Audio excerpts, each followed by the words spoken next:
Situation ain't the way it used to be.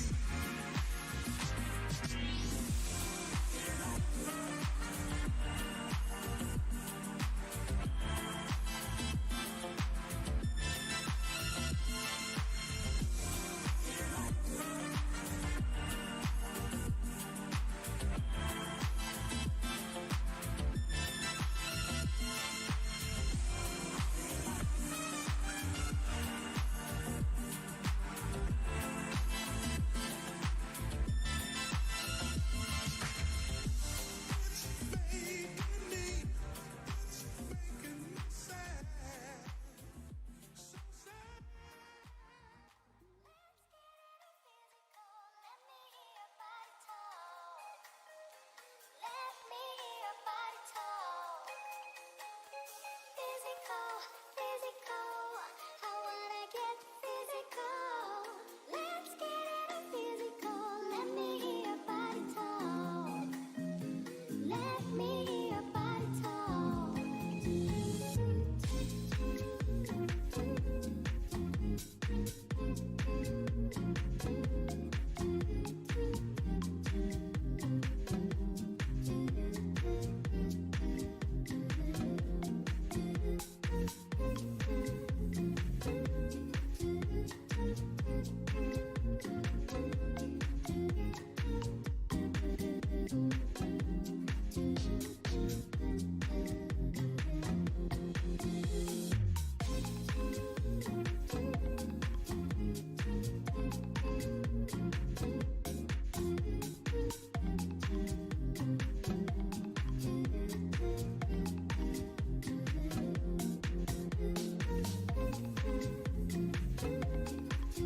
Hi.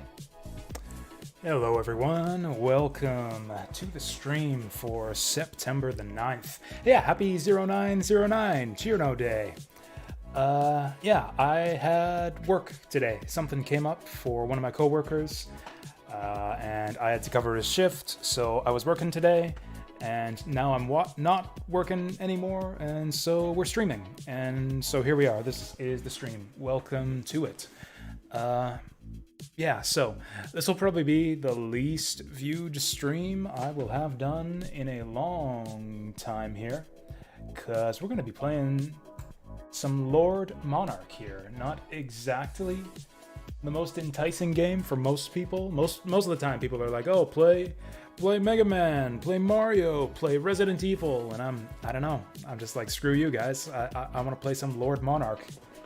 Yeah, I've been threatening to show this off on stream for a while, or at least for a couple weeks now, and I don't know. This is it. This is the stream. This is what I feel like playing tonight.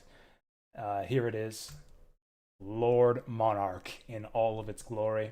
Hey Basil, welcome. Got from the gym. Nice. Doing some reps, getting some sick gains.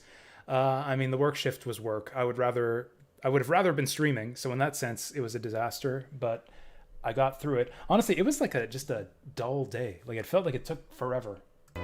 Mostly because, like, I wasn't planning on it. Like, I don't know, I just didn't want to be there. Like, even more so than usual. I just didn't want to be there. It's like in my, like, I don't know, weekly rhythm or something that I want to be streaming on Thursdays. So the fact that I wasn't streaming all afternoon made me anxious.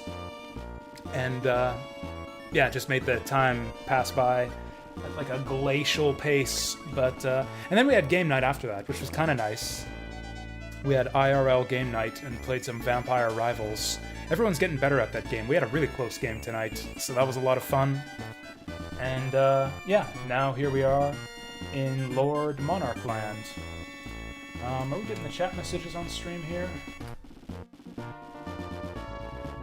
I'm not. Oh, there it is. There it is. Yeah, it looks like we're doing all right here.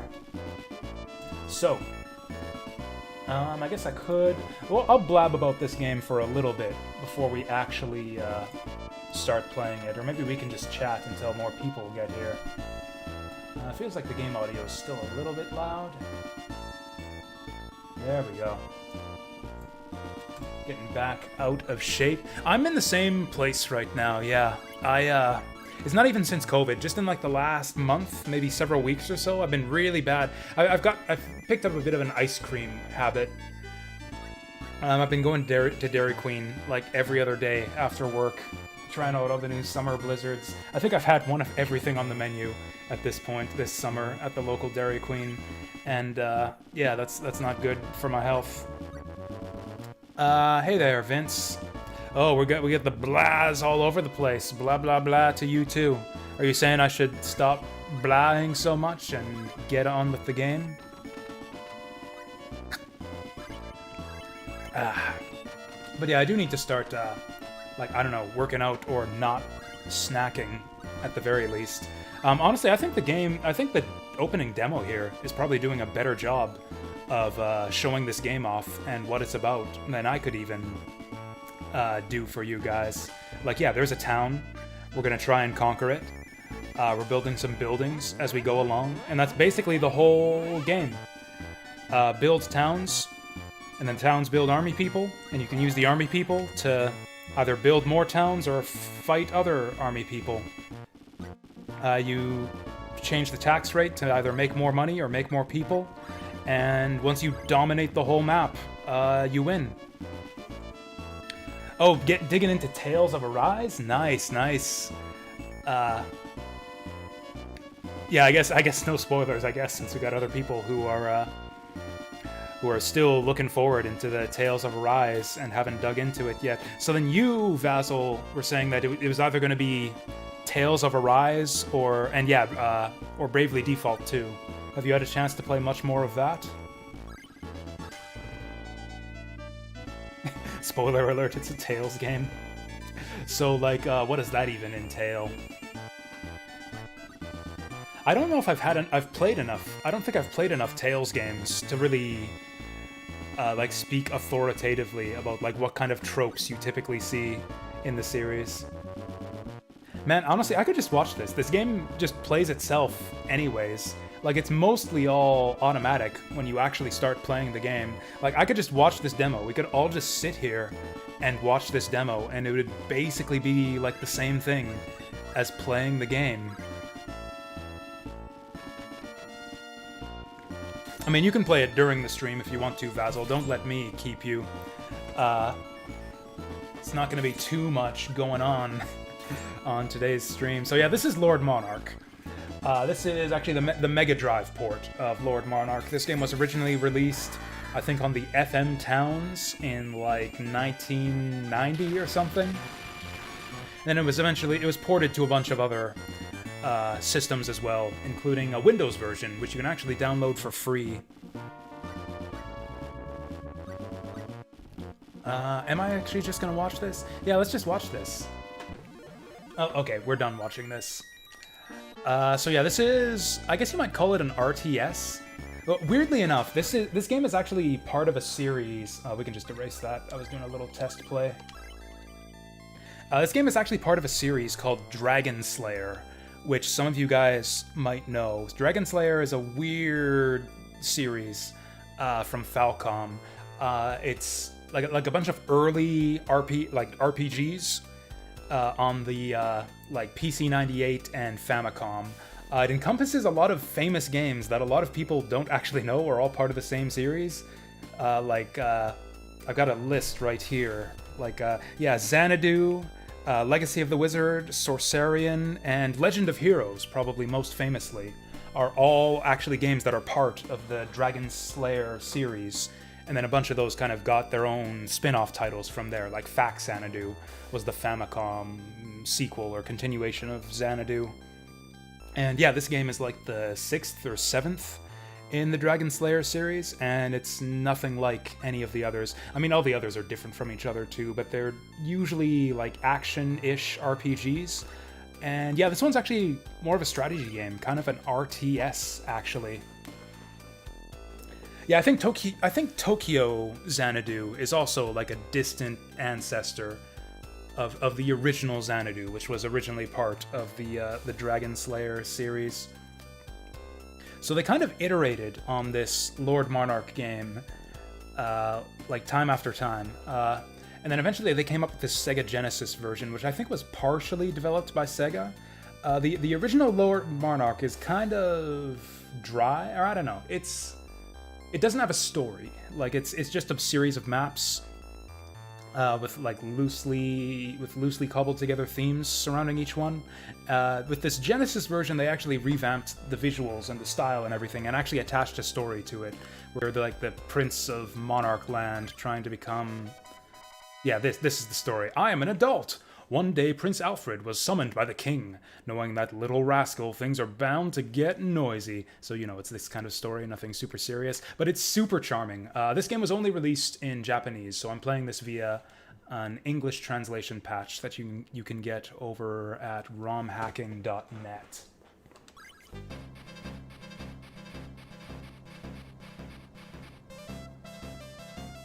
Alfred, you're almost 16. I'm sure you're aware of our country's traditions. What's wrong with you, Pops? Being so formal doesn't suit you at all. Behave yourself, young master. You are in front of His Majesty. You cheeky brat. You're just asking for one of my patented headlocks. But please, your Majesty, we've just had the castle repaired. Whatevs. So, what's this about our traditions? Right, to prove his worth as heir to the throne, the prince has to defeat all the bandits before he turns 16. The bandits around here all suck. Oh well, what would happen if I couldn't do it in time? I'd never accept such a weakling as the Prince of Monarch Kingdom. In other words, I'd kick you out. You know, when I was your age, I was considered the most handsome youth of all the neighboring countries, and I was knocking out bandits left and right. You're rambling again, your Majesty. Whoops. Ahem. Anyways, you have 160 days. Use them well. Yeah, I get it. I'll kick some bandit ass and come back here before you know it. Lance, take care of my stupid kid, will you? Yes, Your Majesty, you can count on me. I shall gladly give my life to protect the future of our... Whatever, I'm off. Wait for me! So yeah, this is it. This is the game. This is what they've done to it. Like I said, there was like no dialogue, no story in the original Lord Monarch. It was basically like an abstract real-time strategy game with like little themes pasted on top of it. It was actually kind of cool. Like in the original version, there was like a there were some maps where it was like a Three Kingdoms type theme, and you would play as like Cao Cao and Liu Bei. There was another theme where you're like restaurant, like fast food restaurant franchise owners, building like restaurants instead of bases. It was kind of cool. Honestly, in terms of like the interface and the actual gameplay, the PC version is probably the best version of Lord Monarch, but this one's super charming and was only recently translated, so I wanted to check this out. Let us begin. Let's see, what should we do? So yeah, this version, yeah, we've got a world map. Not that it really matters much. We can't do anything at this point other than move forward. That 160-day time limit is real. We only have so many days to complete this chapter. Why don't you show me what you can do in this area? Huh? But the monsters around here are so weak. They're boring. I want to fight stronger ones. Now, we must do things in order. Unpreparedness is one's greatest enemy, you see. And we gotta beat the bad guys nearby. Alright, let's see who's here. Ooga ooga! Bah, I could beat him in my sleep. I just need to push forward. That is correct. We start with a lot more bases than he does here. Please think about our soldiers, too. We must first secure our territory. Yeah. Anyway, let's go. I love this music. It reminds me of Shining Force. Actually, the whole presentation style of this game kind of reminds me of Shining Force. Or I guess, yeah, Vince, you mentioned Dokapon Kingdom. That's a good comparison, too. Anyway, let's go! I don't think they're going to explain the game at all. So this is the farthest zoom level. It's actually the most convenient for playing the game. Like, if I really want to play optimally, we'll probably be seeing a lot of it. So it's actually a little bit tricky to control this game with the D-pad. I actually forget the buttons. Okay, so we hit start to bring up the menu. That'll basically pause the action. In fact, anytime you do anything, the action pauses. So it's like an RTS in that, like, the action plays out if you just leave the cursor. Oh, they are going to teach us how to play. Let us begin with the tax rate. What should I do about that? Let's see, it's at 10% right now. Allow me to explain. The red line represents my recommended tax rate.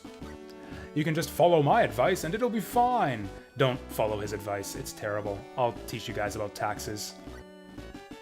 You already start with some money, so you don't need to raise taxes too much. So I can even put them at 0%? That's also fine, that way the soldiers will be much happier. Okay, so let's zoom in. So we can go map size medium, and then we can kind of get a little bit of a zoomed in look at the map. And if we go large, then it zooms in all the way, and we can actually see our individual buildings and soldiers and stuff. This zoom level is way too close and impractical. It's good for micromanagement if you need to like chase after monsters or something. But yeah, what you're gonna be doing most of the time in this game is setting the map size to medium or small. Why aren't you lowering taxes? Fine, fuck you. Well, I thought it would be nice to have a lot of money. If taxes are too high, soldiers will no longer spawn!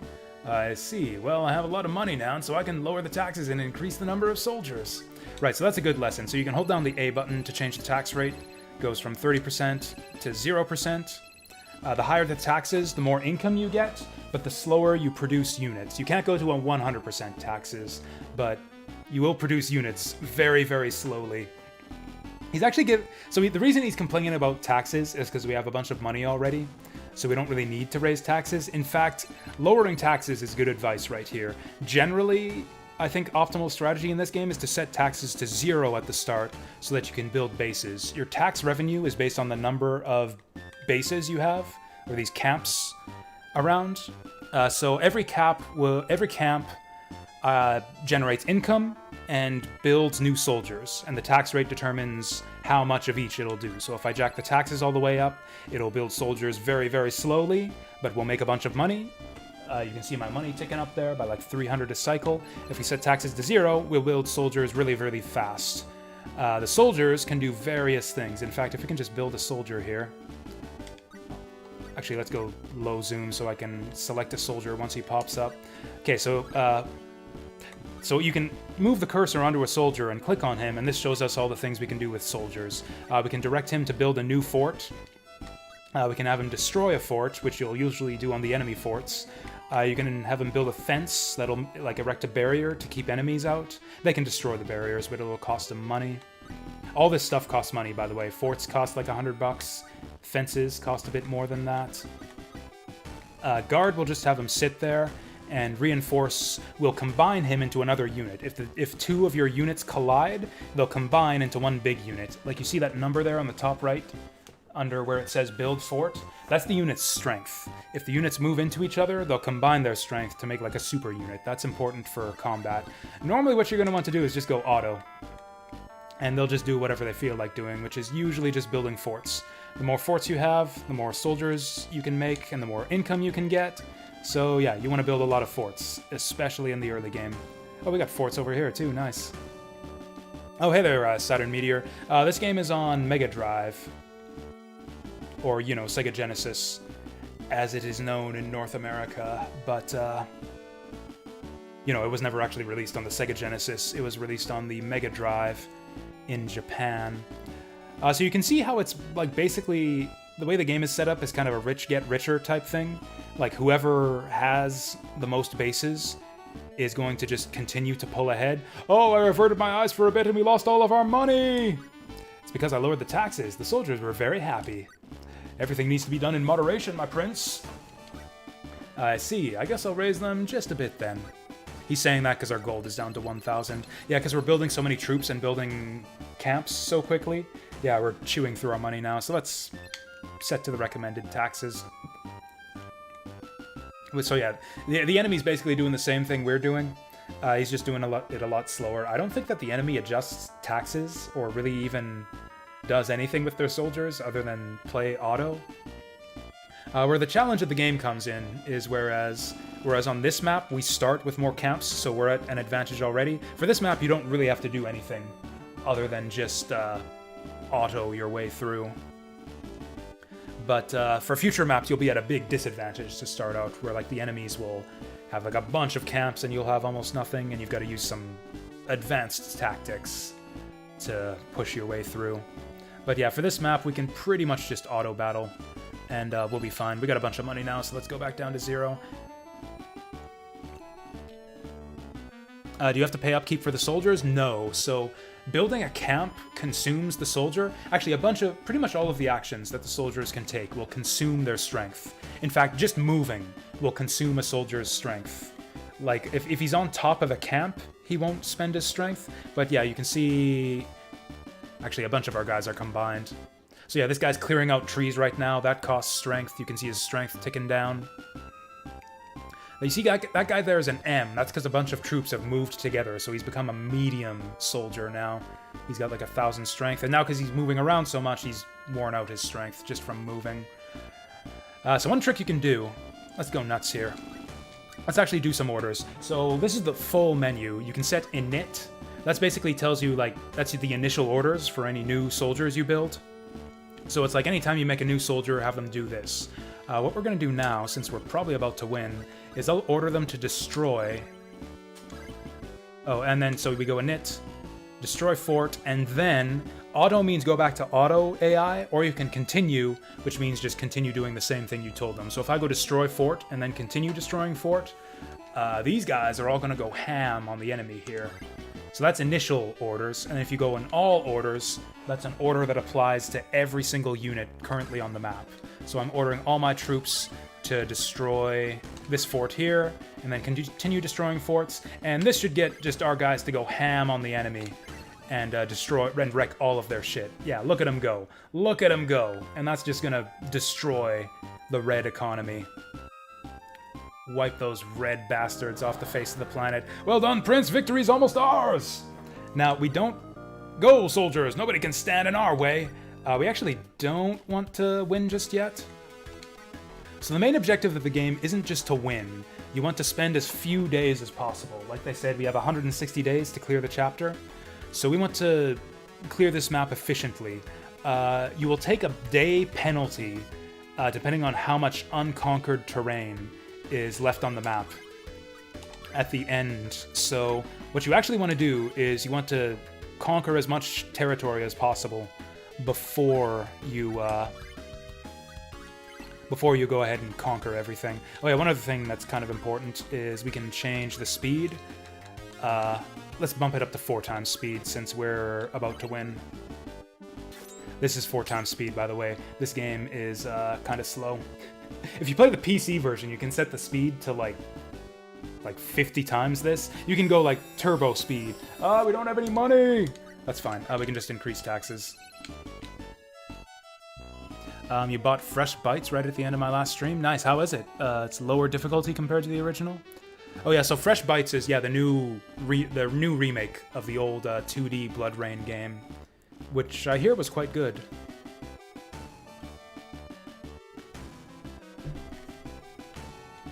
So anyways, I guess we'll just, wait for my dudes to cover the map, and then take out the enemy commander. And we got a bunch of money again, because I've got a million camps, so I only have to set the taxes high for like 2 cycles before I get tons of money. It's not even a... It's not a remake? I thought the graphics looked a bit fancier. Like higher res, redone artwork. Maybe I'm just misremembering what the old game looked like, but I thought the new one... the new Blood Rain game looked much nicer than the old one. This guy's probably about to die. So our objective on every map is... Or not on every map. In the original Lord Monarch... Arg blarg! In the original Lord Monarch, your objective on every map is to just kill all of the enemy leaders. In this game, you actually have special objectives on some maps sometimes. Arg blarg! And boom, he goes. Alright, so this is our results screen. So it took us 6 days to complete that mission. We occupied 93% of the territory, and that gives us a 10-day penalty. That penalty goes up a lot if you have like more than, or if you have less than 90% territory occupied. We also got an efficiency bonus for a total of 13 days used. That's pretty good. And there's our the final map, the final snapshot of this land that we've conquered here. See, that was easy. Good grief, are we really handing the kingdom to such a reckless man? Did you say something, Gramps? Nothing, young master. Alright, so that was map number 1. Might as well save it here. How's that for a battle, eh? That was quite splendid. If you keep this up, I will have nothing to complain about. Ho, ho, ho. Alright, let's move on. Let's see, what should we do? Nothing for us to do, but move on. Young master, you will need to use different tactics in the next battle. I just need to defeat the enemy, don't I? Indeed, but you will need to cut away through the forest to expand your territory. Cut the trees, make a bridge, and charge. I get it. Let's just do this. My prince, I am not done explaining. Wait for me! Alright, let's beat more of them. I love these chapter titles. Huff, huff. I made it. My prince, you should listen to your elders. Yeah. What is it then? It is very important to think about when to build a bridge. Okay, so we got rivers on this map, so we can't just auto-expand outwards. Auto AI will not build bridges, so we need to tell them to build bridges when the time is right. For example, here. And here. When you give the order, your soldier will immediately head to build a bridge. However, if you do not consider the position of your troops carefully, you may find yourself under attack. I guess I should wait until I'm ready before building a bridge. Actually, that was my plan all along. Ha ha ha. And that is not all. There are 2 enemy forces this time. You should think carefully about who to attack first. Attacking both at the same time would be quite disadvantageous. I would advise you to attack the weaker enemy first. Do you understand? That's actually good advice. Generally, this game is kind of a battle of attrition. Like, you want to take as much easy territory as you can, and then when you can't expand anymore, you just swallow your weakest neighbor. Kind of like basically any 4X strategy game. It's like a universal strategy. It works in Civ, it works in Age of Wonders, it works in real life. Just eat your smallest neighbor. I'm just looking at my neighbor, sizing up, thinking, am I ready to skin him, cut him, and haul him up by a chain? Yeah, I'll do it. I'm ready to eat my neighbor. Yeah. Okay, so we'll set our initial orders to auto as usual, and then start the map. Have you not seen that Alex Jones clip? It's one of my favorites. It's one of my favorite Alex Jones clips. It's got a great songify to go with it, too.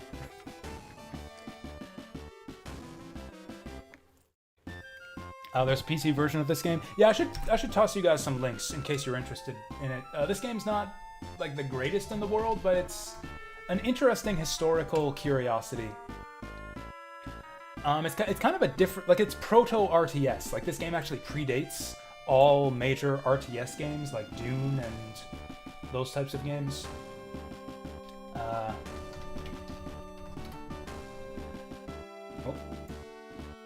Just a second. Just a second. Okay, so this is the link to the English patch for the Sega Genesis version, which I am playing right here. And then there's actually a free downloadable version that Falcom actually put out on their website. It's called Lord Monarch Online. It's kind of like a demo for the full PC version of Lord Monarch.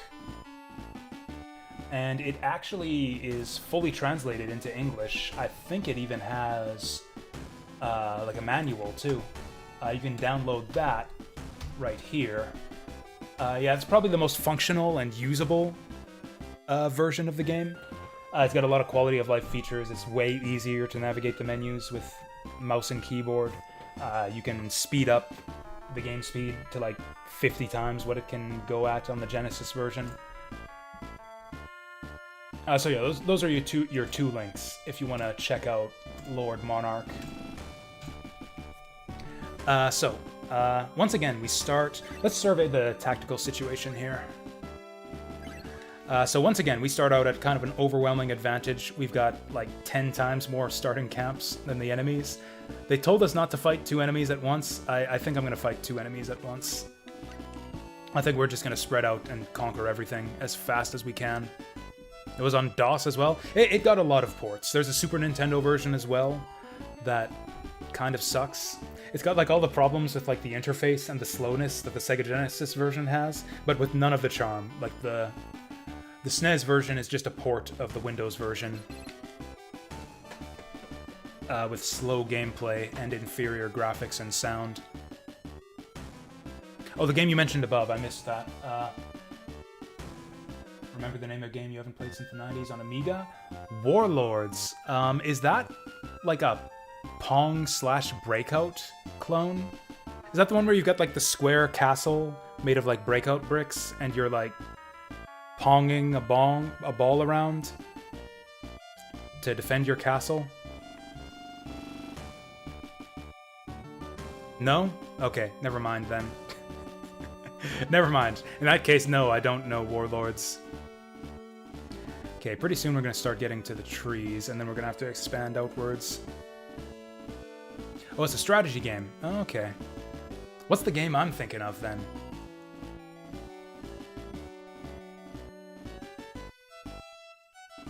Actually, are we still max speed? Yes, good. Oh, hey there, Pizza Parker. This game makes you feel ways about stuff. Yeah, me too. I feel the same way about a lot of Sega Genesis games, but particularly ones that look like this. I mean, I could zoom it in if it makes you feel better. Adds a little bit of flavor to the proceedings. It's not exactly functional. You know, it's probably time to start clearing a path. We'll have this guy clear out here and hold afterwards. So what we want to do... Is he still clearing out? What's this guy's deal? He's still on planes. There we go. We'll have him build a fort. Okay, and then we'll have this guy go over here and build the bridge. Building the fort in front of the water is actually important, because if he's not on a fort, then he'll continually drain his strength, like, even faster. He'll drain his strength by building the bridge anyways, but he'll drain it even faster. Ah, we don't have enough money! I actually have to jack the taxes way up. Bridges are expensive.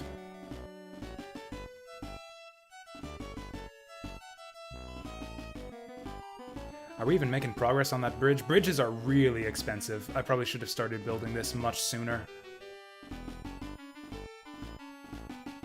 It looks like that. Okay.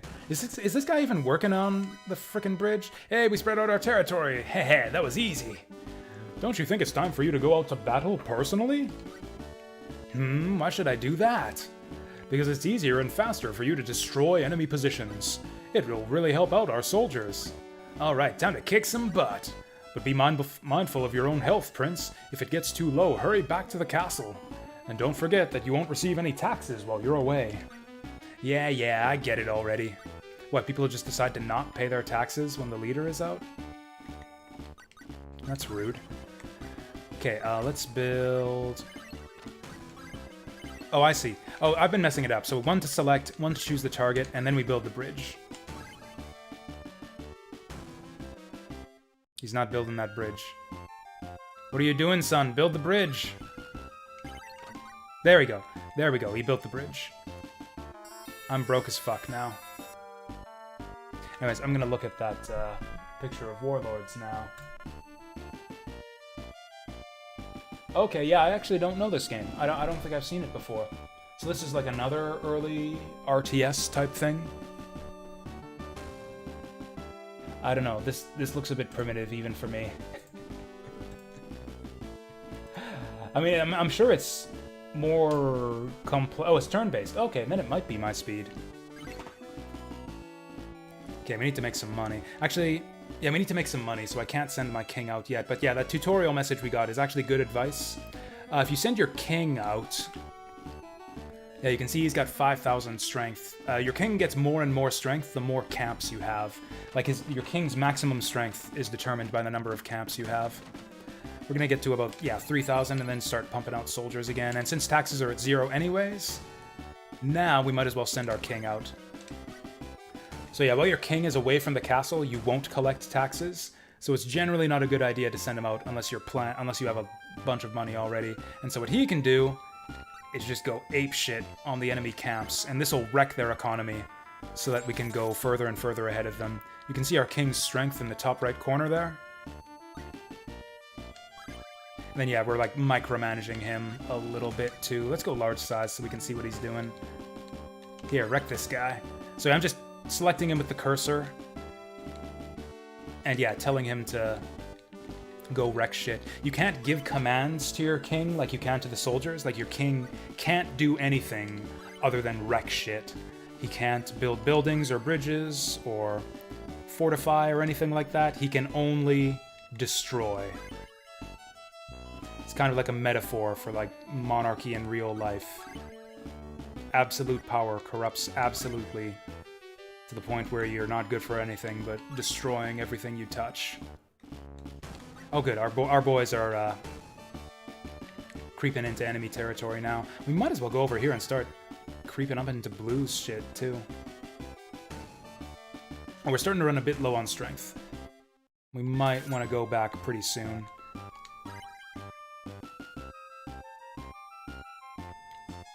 In fact, I might not even build that second bridge. It's probably a good idea. Yeah, we'll wreck these buildings and then go back. We'll probably be out of money by the time we get back to base, too. One thing that the enemies will do in later maps is they'll actually build barriers to block off your retreat to your castle. Just like your soldiers, your king loses strength just for being outside of the castle. Like, you can see he's spending a bunch of strength just for walking around. Oh yeah, you can also combine your troops into your king to regain his strength. So that's handy, too. What's going on here? They're about to kill red. Oh, we should be building a bridge down here. Next time we spawn troops, I'll start building this bridge.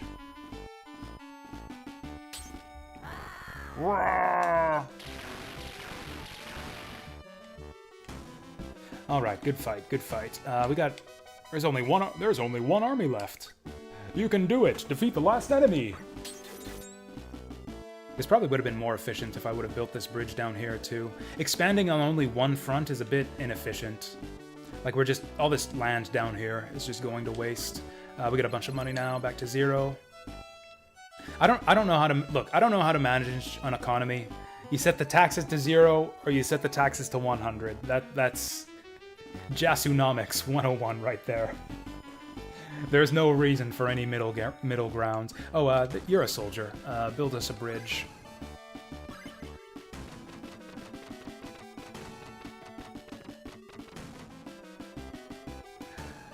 All right, and yeah, we want all these guys to start building down here. There, clear out and continue. What are these guys doing up here? Hey, Deep Fry! Hey, thank you for the resub. 1 year, yeah, 12 months. Happy 12 months. Good for you. And yeah, thanks a lot. That's a lot of months. I really appreciate that. Gosh, how time flies. I didn't think I had been around for that long, let alone you, Deep Fry. Shit, Deep Fry, you've almost been here longer than I have. Oh, that medium guy's gonna wreck these guys. Shit. You know what? Let's try medium. Let's abandon Jasunomics for a second and try the recommended tax rate. We can pretty much stomp this guy anytime we want. He's kind of getting in our way. Actually, no, we're going back to Jasunomics. I'm gonna beat up blue a little bit more here.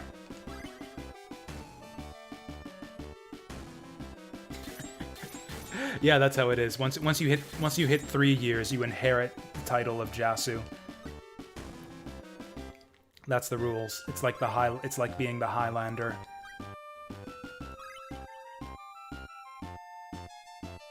Oh yeah, so I'm marching out with my king. I don't know how evident that is with the with the small map. There we go. And then yeah, we'll just go clearing.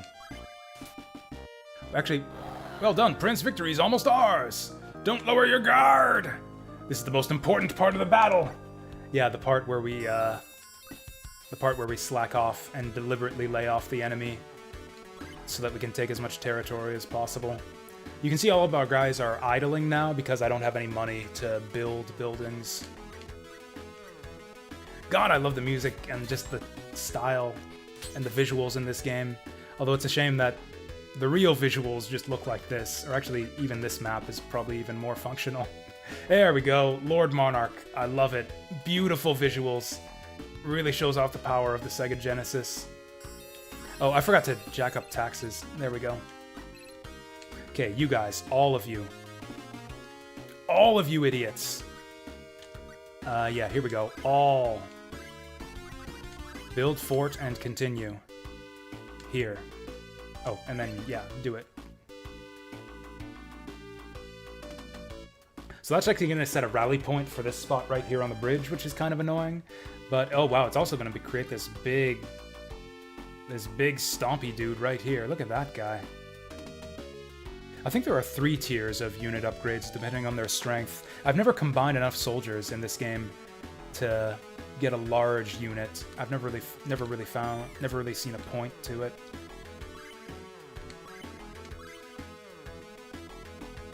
What are we playing today? Oh, this is Lord Monarch, or what's the full title? Lord Monarch Legendary Battle Royale. This is, yeah, basically just the Sega Genesis port of Lord Monarch. This is using an English translation patch that you can get over at romhacking.net.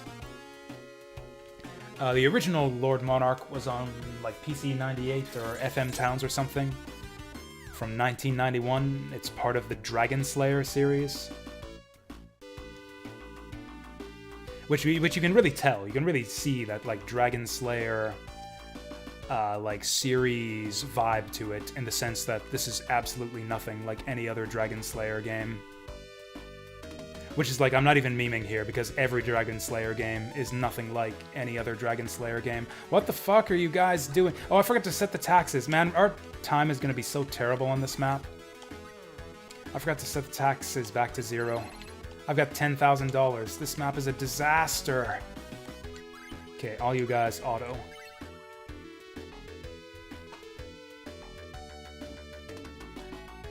"13 gifted months. It's fine. Just be sure to let everyone know that you don't want..." Or no, you're at 13 right now? I thought you were about to be 13. Oh yeah, so you're on your unlucky month right now.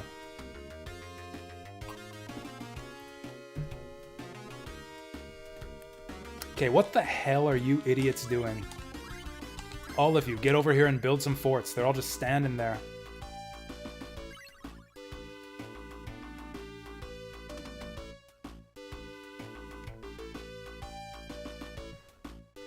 Okay, what is this idiot doing? You. Okay, let's set this guy to destroy. Since this guy doesn't want to do anything useful, you destroy. This is kind of a consistent problem with every version of Lord Monarch, is even if you tell your guys to do something specific, sometimes if you try to send your orders to like the entire army, it just won't, the order won't reach everyone. The AI kind of craps out from time to time. You know, I will override all orders. There we go. I think we're gonna get a bad score on this map because I messed up the taxes and stuff. Like, I've set everyone to go auto, but they're still not doing anything. So I'm like trying to command them to like, okay, everyone destroy. There we go, that lit a fire under their asses. So now they should just go ham on all the blue buildings. There we go, wipe them out. Okay, now... That's usually what I do in Lord Monarch, is just... Oh, hey, there's a large guy. We finally made our first large guy. Getting something good out of this after all. He's got a winged helmet and a hammer. Look at that. Cool, we're gonna murder these guys now. Everyone go auto and start building us some buildings now. Alright, we should have like 90% plus of this map covered now. So like I mentioned, yeah, your leader's strength, or your leader's maximum strength, is determined by how many buildings you have. So once the enemy has 0 buildings left, their strength will just slowly go down to 0. Erger blarg!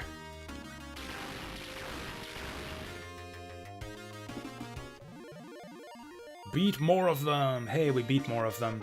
So yeah, we suffered a 12-day penalty, because we only got 90% of the terrain occupied. We got 400% efficiency, whatever that means.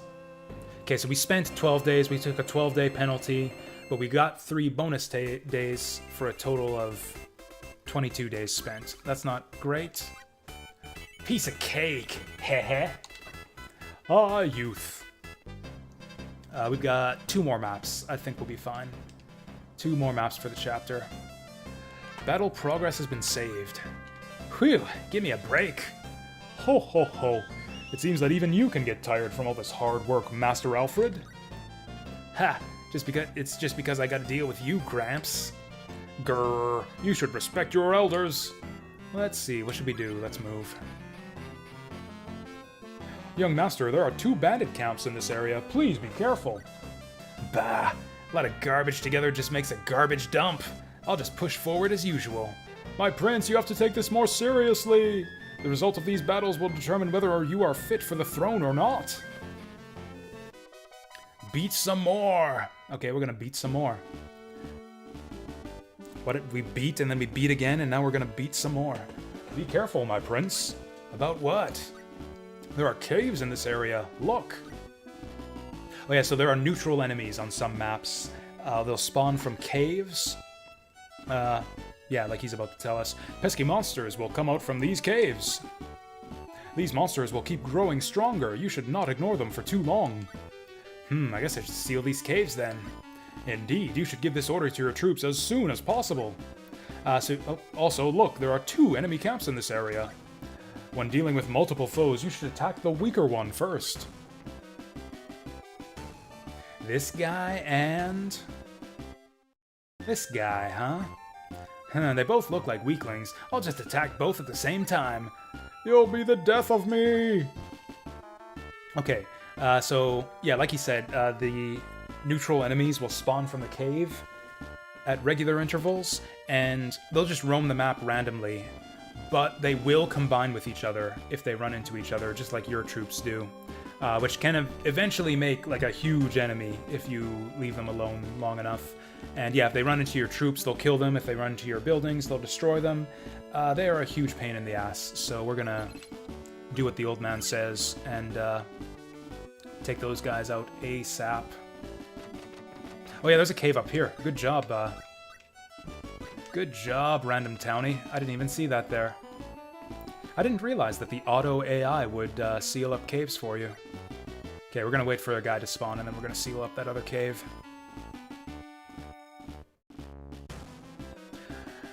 So yeah, Lord Monarch. I actually discovered this game not too long ago. It was with the release of Lord Monarch Online, which actually just came out, or that Falcom just re-released it on their website. I don't know, sometime earlier this year, I think. Choops, a Fire Emblem YouTuber I follow, tweeted it when it happened, so that's kind of how I found out about this game. Or not this game, but the Windows version, which led me to this version. Yeah, he's done a video on Lord Monarch, which is actually really entertaining. It's mostly just a tutorial on how to play, but, you know, it's also really entertaining, so I guess watch it if you're interested. Or don't, because he basically covers all the stuff that I'm going over right here, just in a much quicker and more entertaining fashion. That slime's gonna intercept my cave sealer. Shoot! Oh, look at that, he turns his head into a fist. This sucks. Okay, good, he moved away from my buildings. I need someone to take care of that guy. Actually, I should get my king to take care of that guy since I'm not taxing anyone.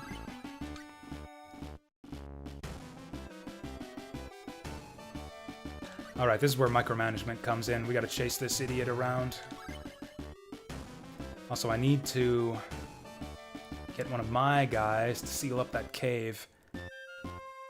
Did we kill him? Nope. There we go. I think I might just camp the entrance of this cave. Gotta be careful that my king doesn't die or anything, but yeah, we're gonna wait for the next wave of our units to spawn and then seal that cave.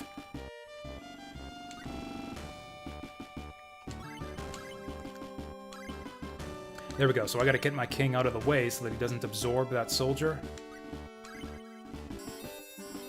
Oh no, we don't have enough money! That's actually really bad because I don't think I can seal the cave without money.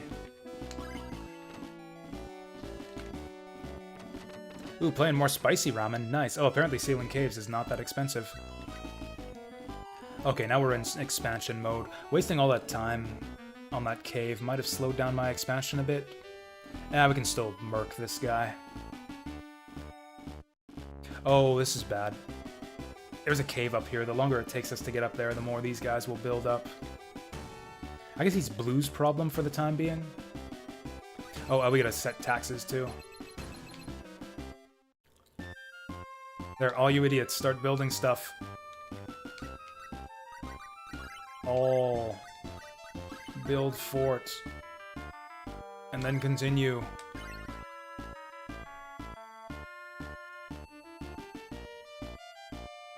The Vampire the Masquerade card game? Like the one I've been talking about? Rivals?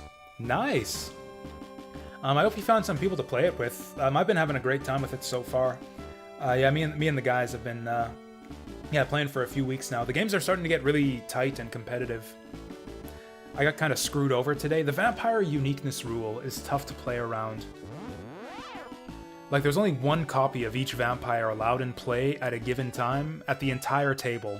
So, like, if someone plays a named vampire that you have in your hand, you just can't play that vampire. It's kind of rough going. I've got $70,000 now, so now it's time for expansion mode. We're going to want to start building bridges pretty soon, too. Especially right down here. Like, yeah, this is just free territory that we want to expand into. Come on, where's my guys? Oh, there he is. So we'll get this guy to build a fort. And we'll get this guy to follow him there. And just stand by for now. Oh, there we go. So yeah, we want you guys to build a bridge. And what this does is just opens up all this territory for us over here. Basically, you want to remove... One way I like to think about it, about the strategy of this game, is just removing friction, like removing obstacles to your expansion. Come on, you guys. Oh. You're not building. Okay, let's build a thing up here.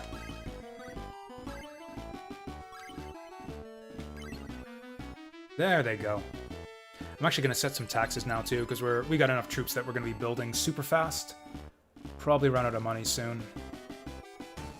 You guys are not building fast enough. Okay. Can we just set everyone to auto?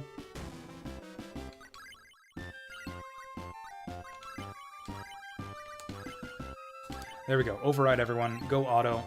Here we go. This guy's not doing anything. Fine, if you're not...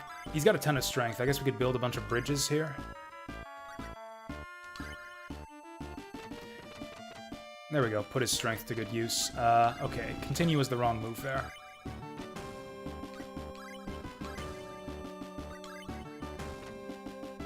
There we go. So now that removes friction on this side. So now we can expand from this border, unimpeded, and then we'll start fighting red up here. We're short on money now, so let's raise taxes. Ooh, Friday night board game night, nice. Oh, if you could get a multiplayer game of Vampire Rivals going, that's pretty sweet. I think the core box experience of Vampire Rivals is unrivaled, you might say, among expandable card games.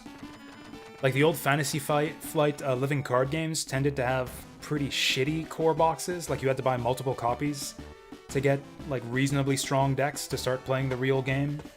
Yeah, Vampire Rivals is just really fun out of the box. You get reasonably strong decks, you can play 4 players.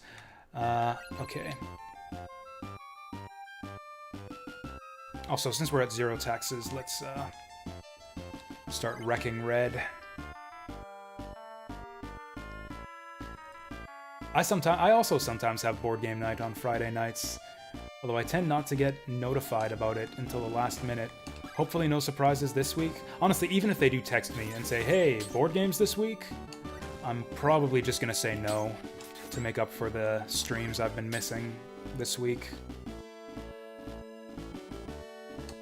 Okay, so this is just gonna ruin Red's economy. He should be just crushed after this.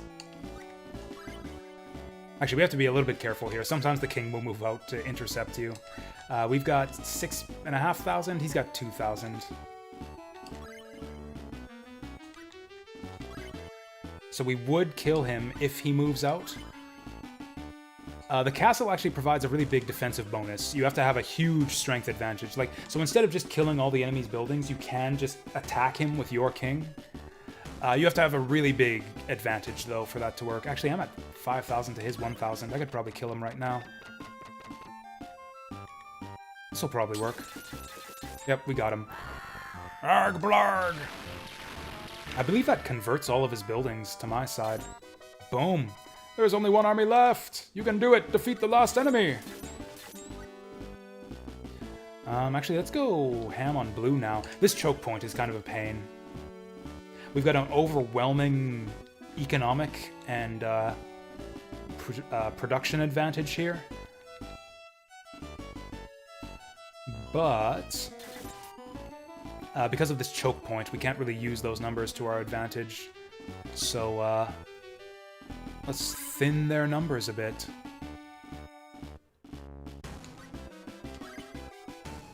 We have a run where winner doesn't have to supply drinks. With my groups, everyone tends to supply their own drinks. I'm a bit of a moocher. I tend to... and apart from that, people tend to just offer everyone, hey, I brought extra whatever, does anyone want some? And I tend to say yes every time someone offers. So yeah, I'm an absolute moocher. And yeah, you can see how since we're like devastating their soldiers and forcing them to rebuild a bunch of buildings. Oh shit, I'm about to die. I'm about to die. Fuck. Okay, we'll probably meet up with reinforcements before I die. Yeah, I'm gonna die. I need to eat this medium soldier right now. Guys, stop building buildings. I need you to rejoin with your king. Join your king! Okay, fuck. Reinforce. Okay, that was close. That was really close. We're almost out of money, too. Let's go back home. Yeah, we don't need money. We're about to win. There's a guy who hasn't had to buy in 4 weeks. That sounds like my friend. That sounds like my friend who usually hosts board games. He wins, like... I mean, more than his fair share. Probably a good, like, 2/3 of the games we play. Oh, actually, one trick you can do when you're out of money, since you can't build anything anyways, is just order all of your troops to destroy. You need to be a bit careful with that, because you might end up killing the enemy prematurely. But yeah, it's a good strategy. Oh, and yeah, let's raise taxes.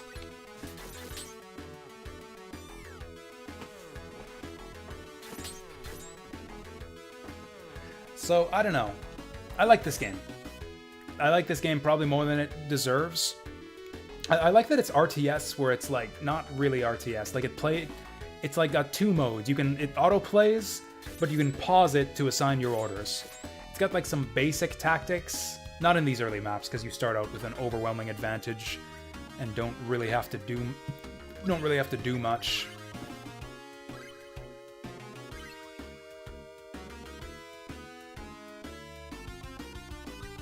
Like, is there a way to... So if you hit all, it'll order them to the spot that your cursor's at. So, like, my whole army is going to swarm on my cursor if I set up an all order. What I really want to do sometimes is just cancel all of my orders. Oh, view is pause. Okay.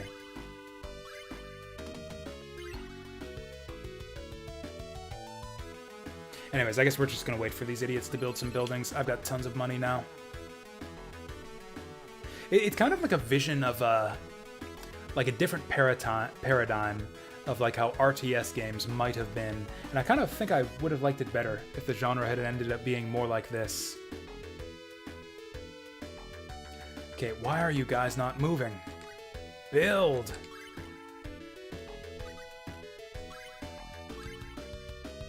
Actually, let's set everyone's initial orders to build fort and continue. That's going to affect the guys who are sitting there doing nothing, though.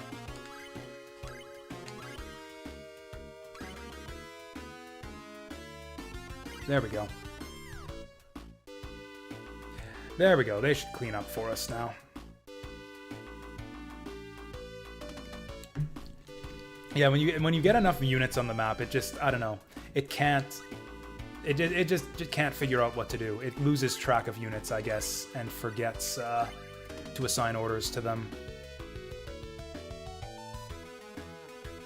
Like, yeah, these guys are just... They're all going to the cursor, but... Oh, I guess they can't build, so they're awaiting further orders.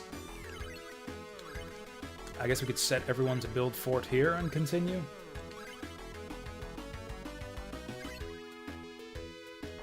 We'll probably just kill the enemy pretty soon. Build fort and then auto. How about that?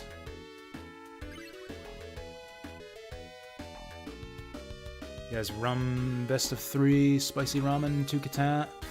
Oh, he's won best of 3 of spicy ramen, 2 Catan, and 1 Game of Thrones. Winning it consistently at Catan is, I mean, not exactly a mark of great skill or anything. That's a very heavily luck-driven game. Kill the king?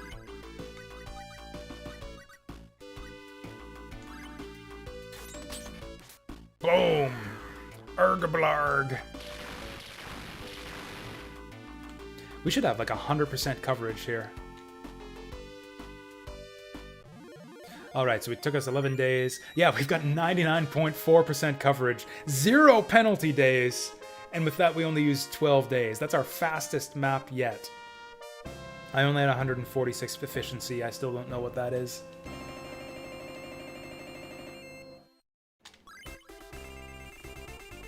Nice. Look at that. That's so... This is why we play this game. Let's get that satisfying white wave over the whole map. It's like a mini 4X almost. I mean, it's more of like it's more RTS than 4X, but it's kind of like 4X. And like you're like painting the map your color. We did it! Easy peasy. Ho ho ho.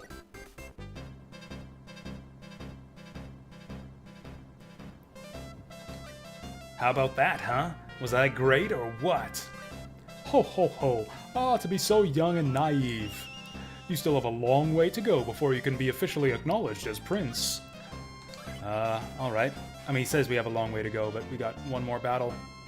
Young master, this battle will be completely different from what you have seen thus far. Truly, this battle may make you a real man. I hope you are prepared. Then I'm gonna kick some major butt. Get ready for me, you dumb bandits. If you can win this battle, I will be able to make my report to His Majesty in peace. The battle to become an adult. What, are we conquering a whorehouse or something? My prince, money is the basis of all battles for that reason. Oh yeah, there it is. There's the whorehouse right up there. The king can enter a neutral town and make it his own. Towns will pay tribute, so it is very profitable. I see, so I should enter those towns, huh? Well then, what do you think your strategy should be? Where should I attack first? Maybe here? No, wait. Maybe I should attack here first. The prince is finally starting to think strategically. This is very promising. Alright, I got it. Let me show you how I can fight, Gramps. Yeah, we'll fight Lord Monarch style. We still have more starting economy than all the other three players combined. We've also got this big, like, monster den in the center of the map. Okay, so towns are a new addition to this game. Yeah, you can take them over to get just some extra income. The nice thing about towns is that town income is independent of your tax rate. Okay, you build fort. I'm gonna want to take that town immediately.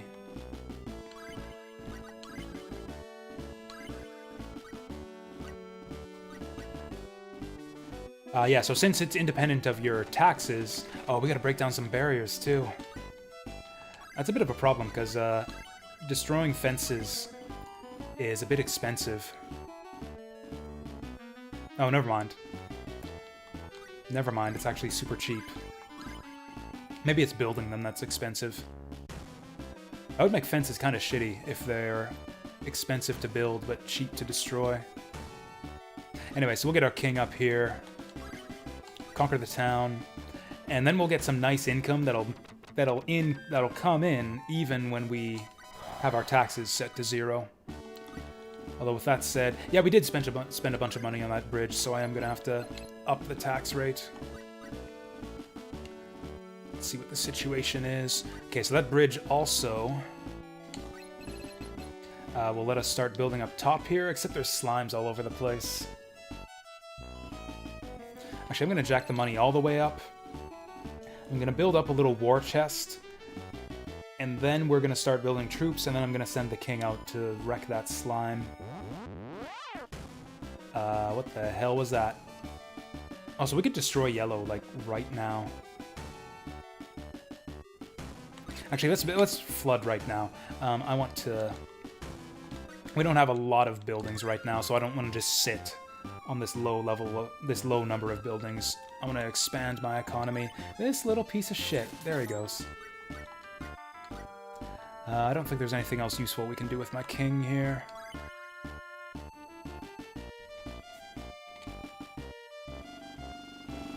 Come on, spawn! There you go, they're spawning. Okay, so you build the fort. And you build the bridge. And then we'll go to war with yellow. Oh no, we don't have enough money! Wow, that $1,000 did not last long at all.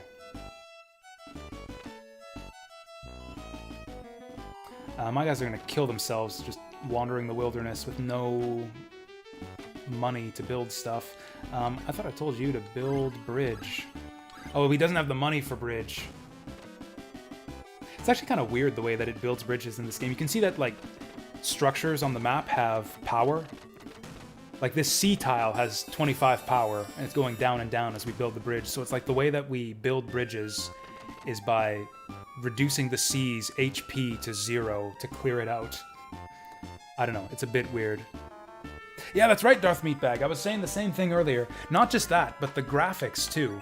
If you actually look at the zoomed in graphics, like they actually look like this.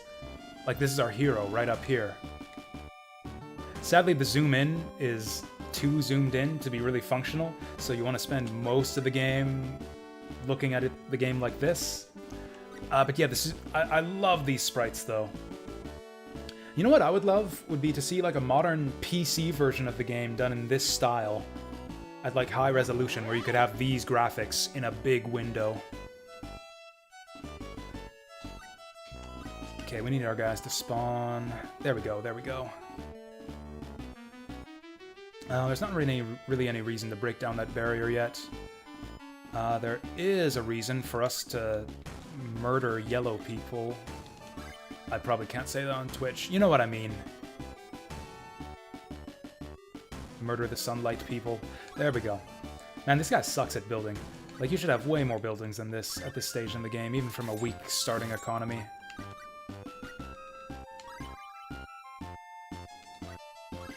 In fact, can we just kill this guy? We got 2,000, he's got 1,000. He's still a bit strong for us, and I'm running out of money. Man, it really bothers me that the king just eats units when he runs into them. It's kind of a waste. I wish you could do the opposite, where you could, like, split off units from your king. Like, you could just, like, birth units onto the map.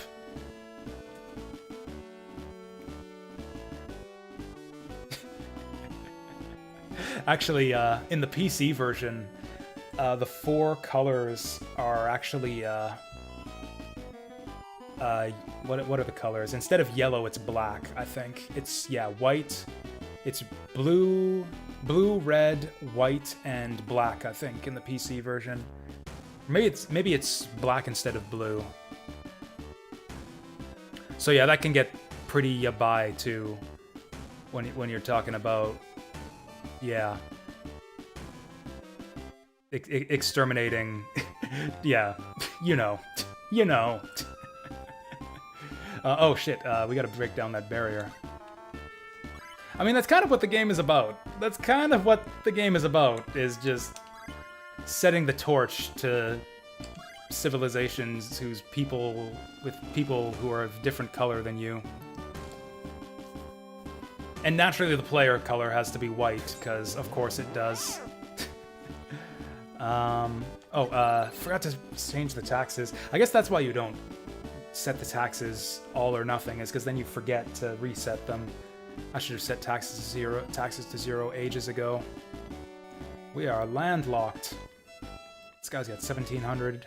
Okay, we're probably not strong enough to kill him yet. Okay, we're ready to expand. I'm just waiting for my units to pop up. There we go. Okay. Am I ready to build into the center? We should probably go to war with Redland now, too. Break that. You... break that.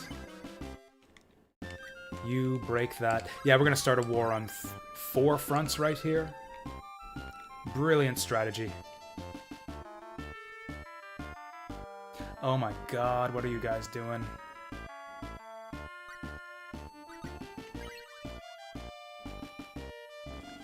I don't know how to get these guys moving. Okay, there they go.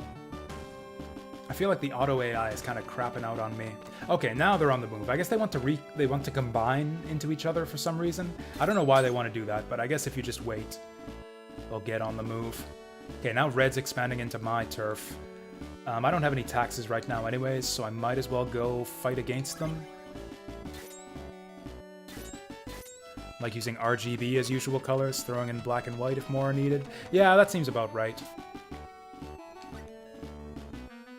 Like, in terms of board games, like, a bunch of people in my usual board game group have, like, their usual colors that they play as. My one friend who wins, like, all the time, plays blue in every game. And I'll typically take either black or white in any game I play. Not for any particular reason. I don't know. I just think they look clean. Look, I'm a very dull-minded, drab person. My brain can't handle colors other than black or white.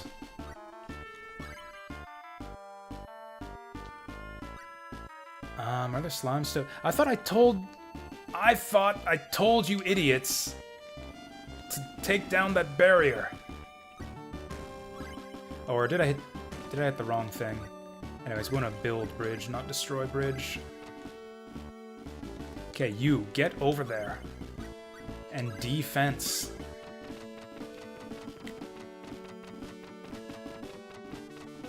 Oh, you know what? He probably ran out of strength before. Okay, also... Oh, and you... We can backdoor this one while the slime's not looking. Seal that cave. Where's my king? Okay, he's going back home.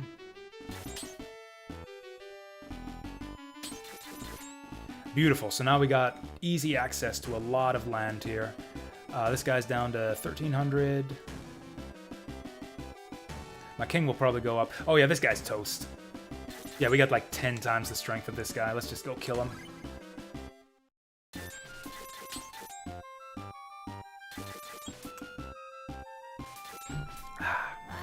Man, it's a shame they didn't release this game in North America. Like, with this translation, I think this one could have been a hit. Gorgablorg!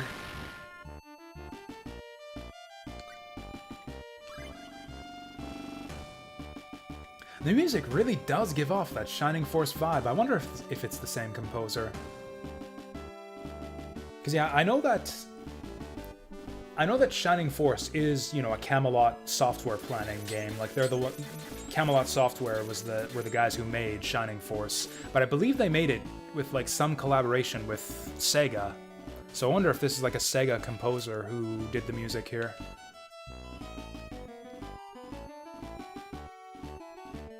Like, my auto AI is not expanding as quickly as I would like. They're just sitting here, and I want them to be moving out and building buildings.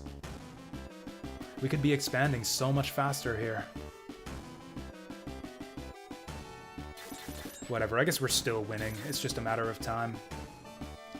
If this were the PC version, this would be the point where I jack up the speed to like 100 times and just win the map in 2 seconds. I guess we can watch some of the action down here. Get him!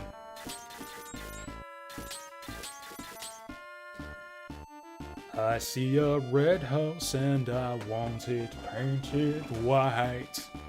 Does this game ever get hard? So I don't know if this version ever gets hard.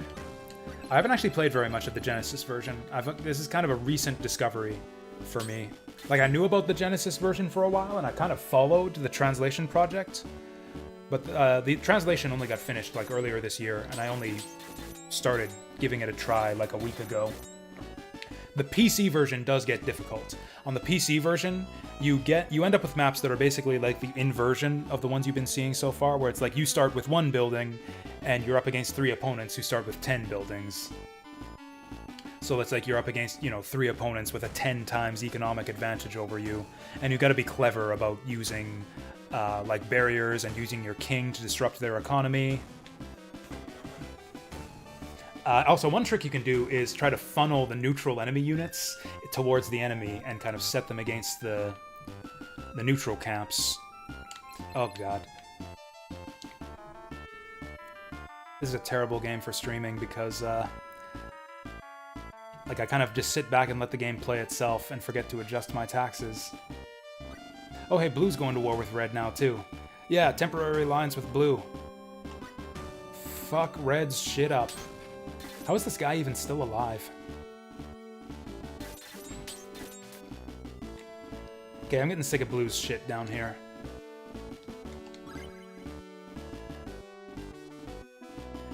I mean, come on, we control like 80% of the map. I'm gonna fight a war on 2 fronts.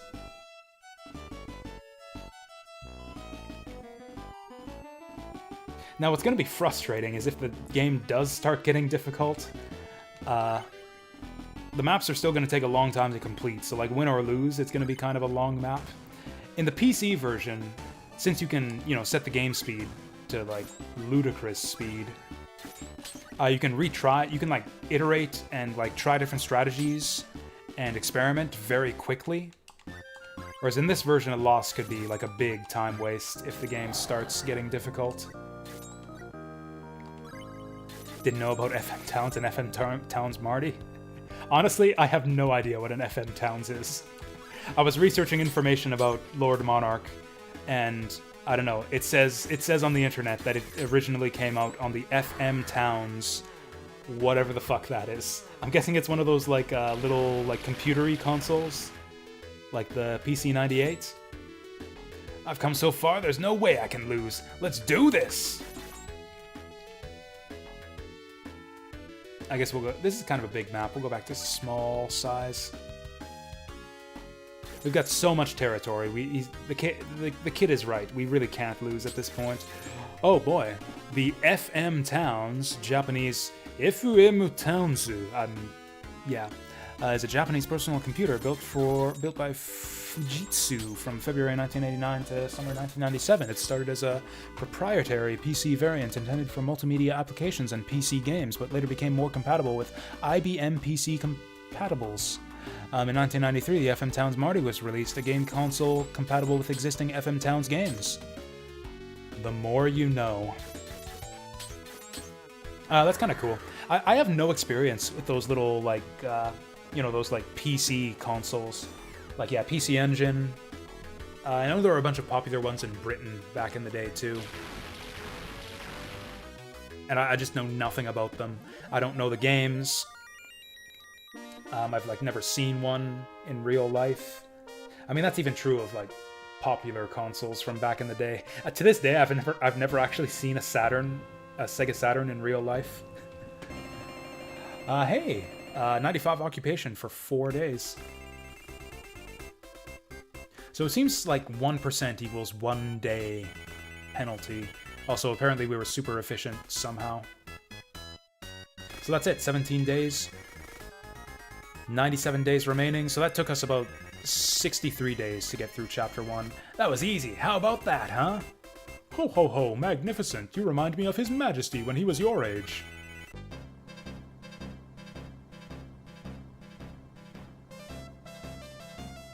So did you find out about any cool games on FM Towns? You know, other than currently streamed game?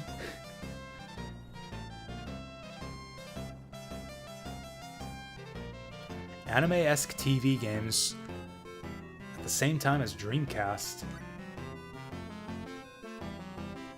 Sega CD? I don't know what that would be. Oh yeah, just you wait, Pops. I'll shove this victory down your throat. Sob, to think that rascal would grow into such a fine young man. I am overjoyed. Let's hurry back to the castle, Gramps. Certainly, I'm sure the king is very worried about you.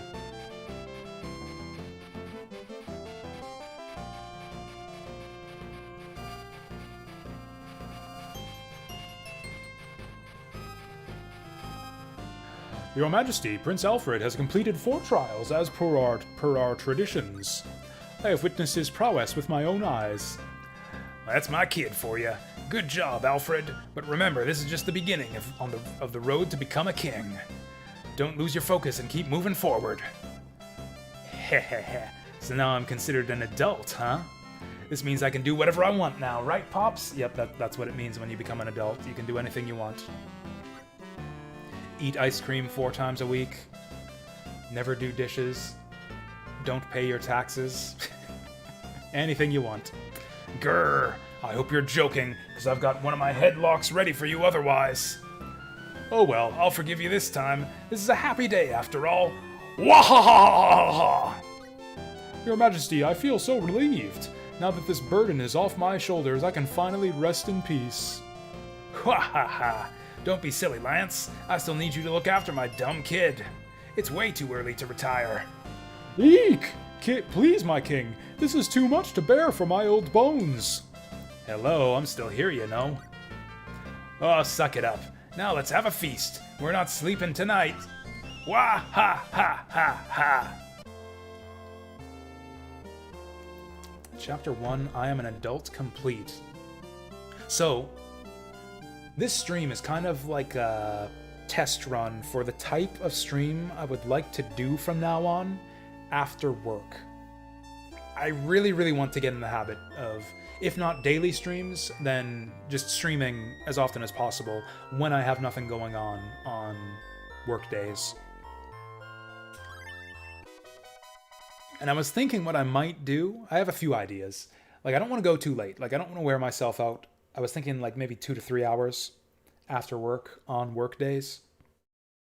And one of the ideas I have is doing little showcase streams like this. Just like checking out cool little games, fan translations, ROM hacks, and not doing full play, not committing to full playthroughs or anything, but just showing stuff off. I think it'll be good for variety and keeping me motivated and interested and, you know, satisfying my short attention span and just getting to show off a lot of cool stuff for you guys.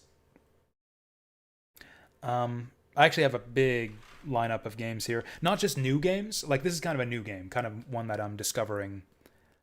I don't know, it's kind of a game I know already, because I played a fair bit of Lord Monarch online. I actually finished Lord Monarch online. There's only like 10 or 12 chapters, 10 or 12 maps on that free online version that I linked you guys, but they're pretty involved. Some of them took me multiple tries to get through, although, I don't know, it took me about 5 or 6 hours to get through Lord Monarch online.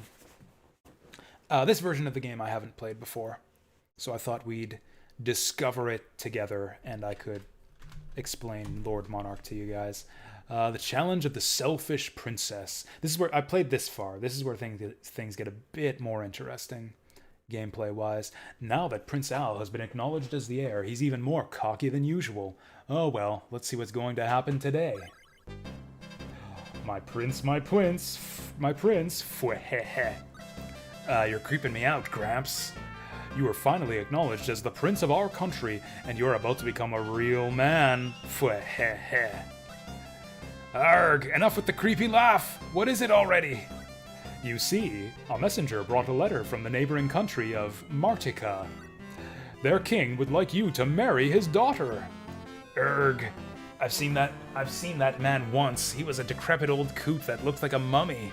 If his daughter is anything like him, ew. Nonsense. Look, he sent us a painting as well. It's unbecoming of my age, but even I am stunned by her beauty. Is that so? Well, it can't hurt to look at it. Here it is.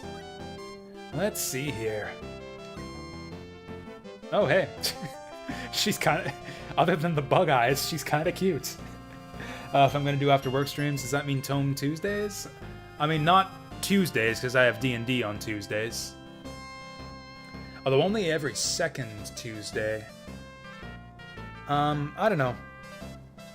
I might mix it in every now and again when I don't have anything planned. Also, I just realized that chat's disappearing on me. Let's get that sorted out.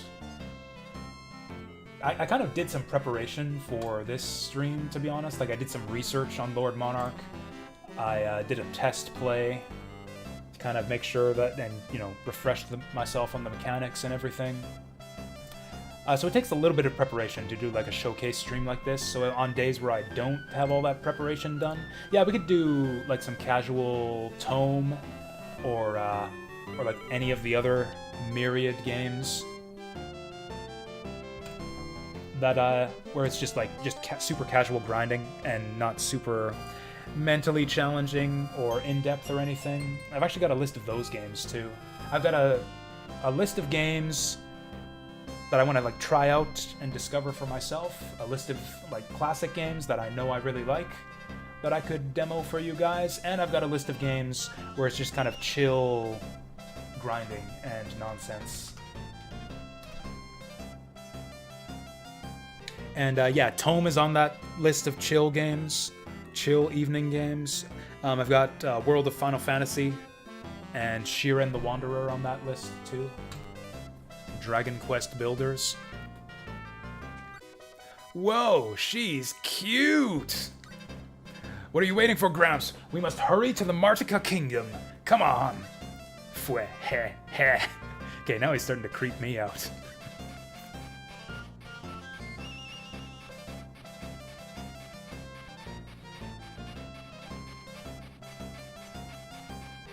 I actually have been playing Tome a little bit in my spare time. I think the last Tome run we did was trying to unlock one of the prestige classes, or whatever they're called, the class evolutions, and we failed, and that was kind of a downer. So what I've actually been doing is I've been trying to meet the prerequisites for the class evolutions off stream,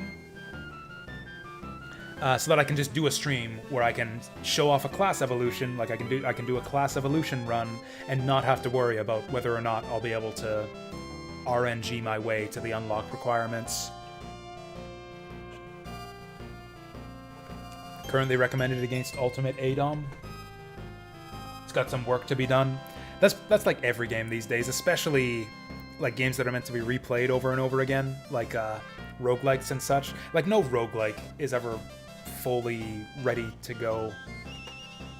Like no like roguelikes, Diablo clones, any game that's meant to be like replayed over and over and over again is generally not gonna meet its full potential on release day. It's gonna take like months or years of patches to get there. Hell, that's true of even a lot of single-player games these days, sadly. Actually, ADOM is on my list of games I'd like to randomly check out on evening streams, actually. That's on my discovery list. I've got a showcase list, I've got a discovery list, and I've got a chill grind list. Hold it!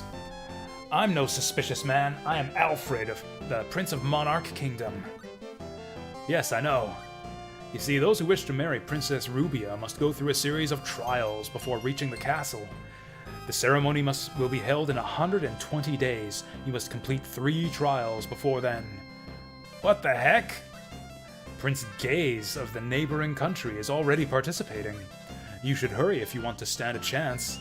This should be trivial for you, young master. After all, you were acknowledged as the prince. You shouldn't underestimate our country's trials. As you can see, the road is split in 3. You may choose the path you prefer. What should we do? Left, center, or right? I will think on that while I just quickly go to the bathroom. I'm gonna be back in a minute.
Alright, let's just go right up the center. Oh, they stated UA-Dome was going to be what they never did with A-Dome, as in A-Dome and more, but it's not. Okay, so it's like another case of like being let out of early access prematurely. I feel like that happens a lot. I'm always suspicious of early access games, even after they get let out of early access. I've seen that happen so many times, where it's like a game gets released from early access all of a sudden, and all the reviews say, yeah, this should have stayed in early access. I guess the developers needed the money. That's the thing, is like the incentive to leave early access has nothing to do with whether the game's ready. It's just a way to generate publicity. Like, they're not gonna leave early access. Like, there's not much reason to leave early access if you feel the game is ready. The reason to leave early access from like a strategic perspective is to do it when you need the money. Like, yeah, it's purely a publicity and marketing thing. Like, the games that never leave early access until the developers think they're ready to leave early access, like the really dedicated, ethical developers, those are the games that never ever leave early access. Like, those are the developers of games that have been in early access for like 7 years. There's a sign here, let's see. Welcome to the second trial. The greatest alchemist of Martica, Giuseppe Meyer, lives in this forest. The great power he possesses has unfortunately attracted the attention of many bandits. I want you to save him, not only for himself, but also for the sake of our country. In this trial, the man who saves the most people will be the winner. Oh, the legendary alchemist! I am sure the reward for success will be amazing, my prince. Yeah, I can't wait. Do you want to attempt this trial? I haven't actually seen this one. On my test playthrough, I did one of the other trials, so this will be a blind run on this map. The man who leapt through time. Interesting. Huh? I can hear a weird voice.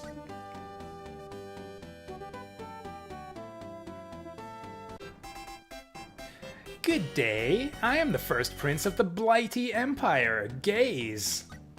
You must be pretty reckless to challenge me. You should just give up on my cute little Rubia.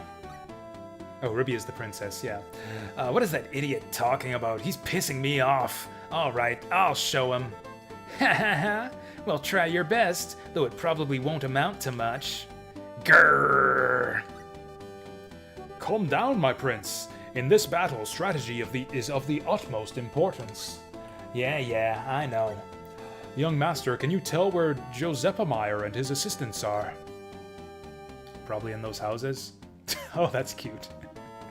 Oh god, his face. That's just a face of like pure torment and suffering. Also, that guy's got like no hair left. Well, that's one of his assistants. Help! Here's a treasure chest. Heh. Can't wait to open this one up. And Giuseppe Meyer is held in this cage. So I just need to save them all to pass the trial, right? Sounds easy enough. Aha! Did you forget about me? Only the one who saves the most will be declared the winner. Obviously, my little Rubia favors me, so you cannot possibly win. Damn, is he annoying or what? Okay, what are we up against? So there's a treasure chest. So we got treasure chests and captives. We got to be the one. So this is an example of something that wasn't in the original, in the other previous versions of Lord Monarch, where we've got a map with a unique objective. Yeah, in basic Lord Monarch, like Lord Monarch Online, Super Nintendo, all those other versions, your objective is always to just defeat all of the enemy leaders. In this game, you actually have, like, yeah, some special stuff going on. So let's plan our strategy here.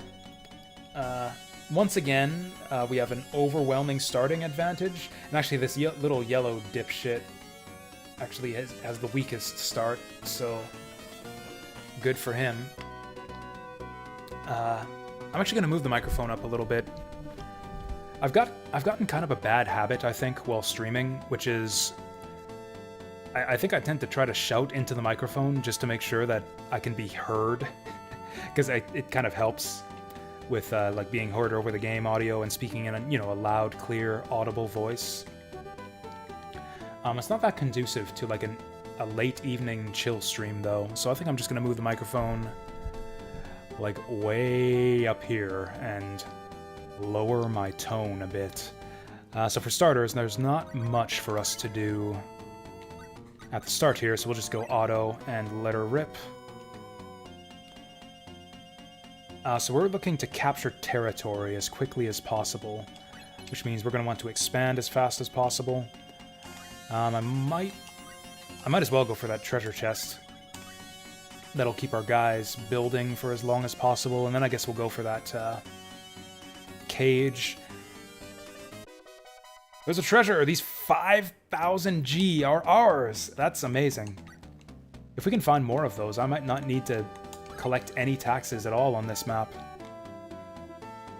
Also, you can see we got a different tile set on this map. If you zoom in, yeah.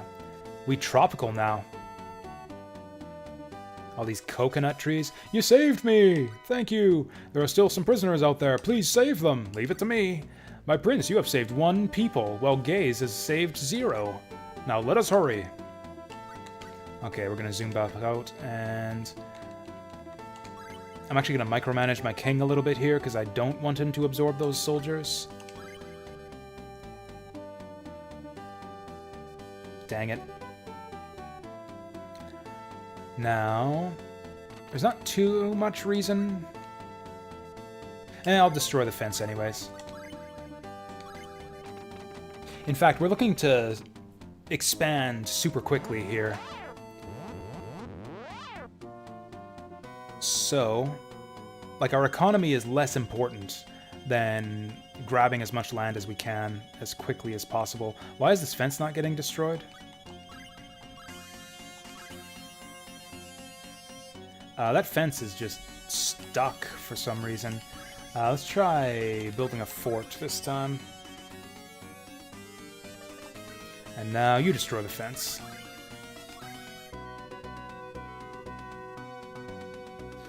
There we go. We're gonna get our king to kill the slime.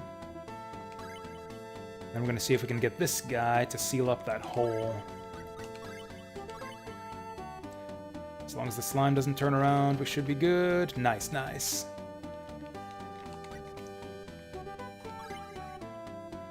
Oh, cool. He put a base there too, since he had some movement left over. That was a based soldier right there. Building a base right after he sealed up that enemy lair.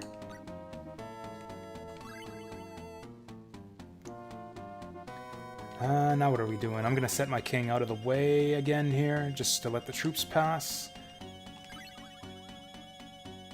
I've got the taxes set to 0, so he's never gonna have time to get back here. Okay, let's pause. Oop. Actually, okay, so status lets you see the relative, see the stats and like the economy of the other players. Oh yeah, it even shows you the tax rate of the enemies. So yeah, you see our rival has... Okay, so we're competing against the yellow player. The red and blue guys are just barbarians. They're just in our way, but we're actually competing against yellow. But yeah, you can see our total map coverage, 11.3%, current number of workers, current number of bases, which is the best way of comparing your relative strength compared to the enemies. Bases are king. Bases are the most important thing in this game, by far. Whoever has the most bases is in the lead. And that's us by an overwhelming margin right now. Okay, I really don't need you guys to expand all the way over there. We're gonna build a fort over there, and then... Do we want to do that?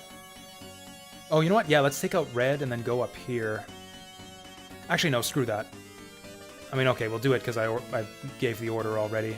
But no, we're going to build up here because there are more... That's the wrong order.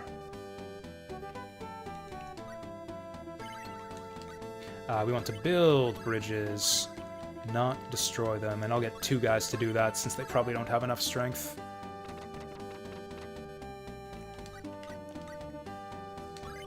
Okay, then we'll just clog that hole.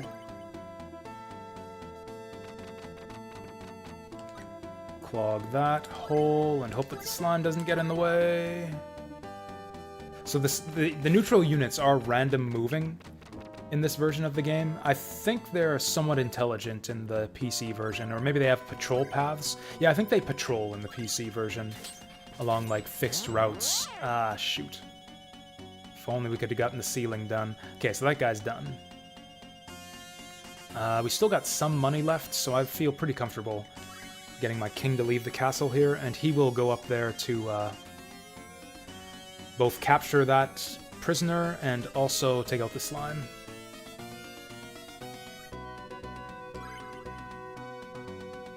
Oh god, the slime's wreaking havoc on my buildings.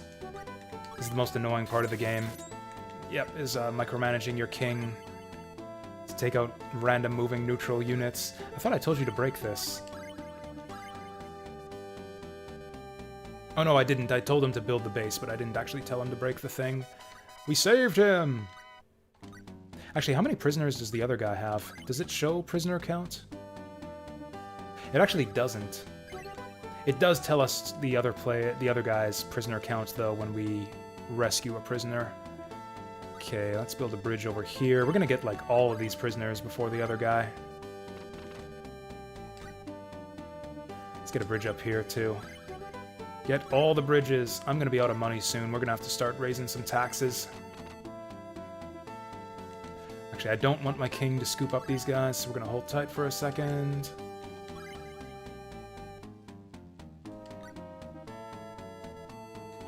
Man, I wish I could just flip a setting on my king to have him not absorb my soldiers. Yeah, that was a huge waste. I just basically killed 3 of my own guys there. I thought I told you guys to build bridge. Okay, we need to set some taxes now.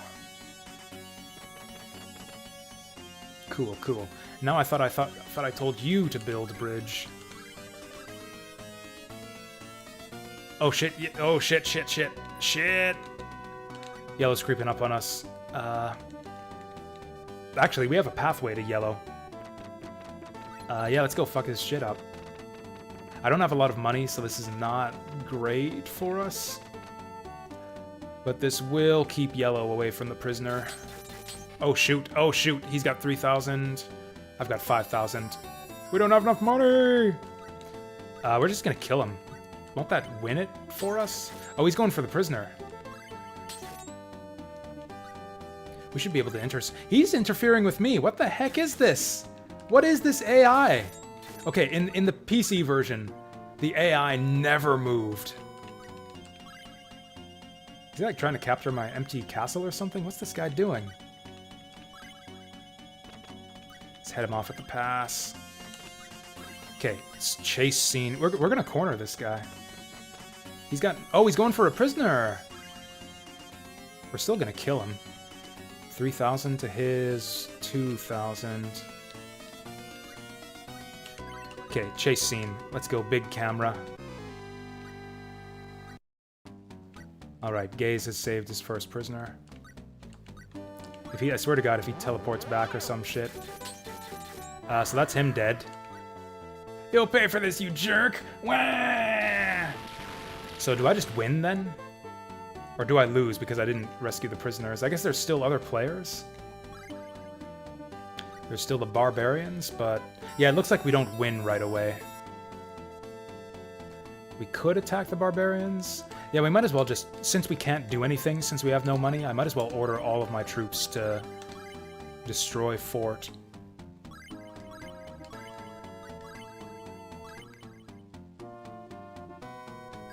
Like, honestly, I think the two keys to victory in this game, when you're up against an overwhelmingly superior enemy force, which, to be clear, we absolutely aren't right now. We're way, way stronger than these chodes. But, yeah, is, first of all, use your king to harass the enemy economy. It's just like doing, like, an early... like, early runs on the drone lines in, like, StarCraft. Same kind of idea. Attack their economy with your king. And the second thing is to do, like, swarm runs where you use all of your produced units to just crush the enemy buildings. We'll send them all out again. Destroy fort, continue. Yeah, go. What do I care? And then we'll raise some taxes.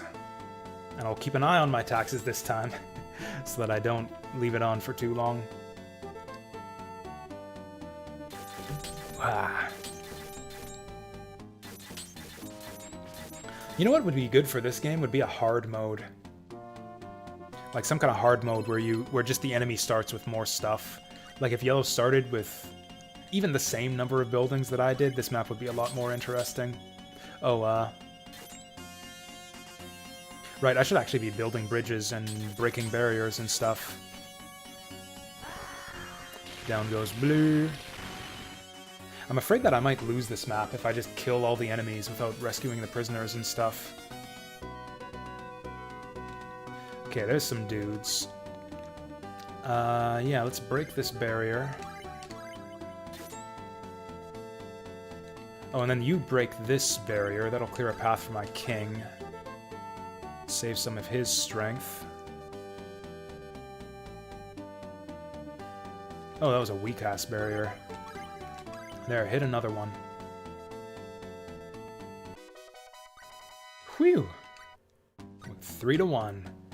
Yeah, I don't think we have to worry about yellow rescuing any more prisoners. Oh yeah, you can see that all of yellow's buildings got converted to my side too. So that's handy. I don't even know what to do with my king anymore. I guess we can go up this way and wait for them to build this bridge for us.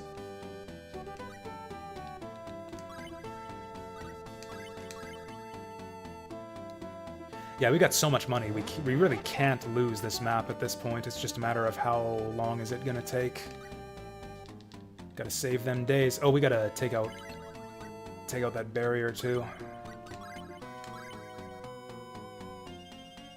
Might take another soldier to do this. It'd be so nice if your king could take down barriers, or even if you could, like, divert soldiers off of your king to build bridges and take down barriers. I guess that would make your king too strong. Oh, dang. I guess we'll go on a warpath against red then.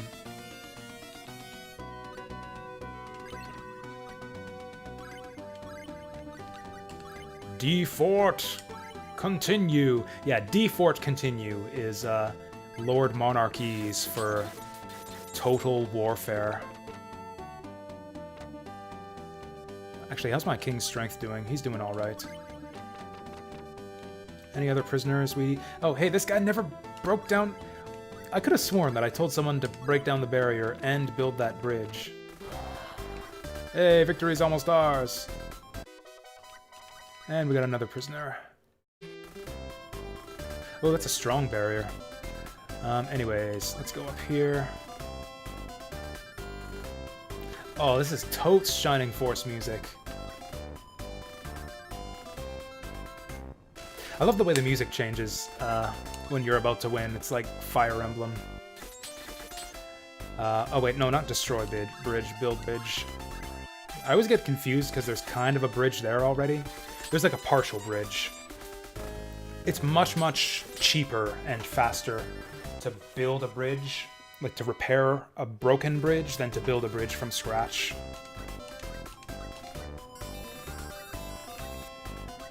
And we got no money again.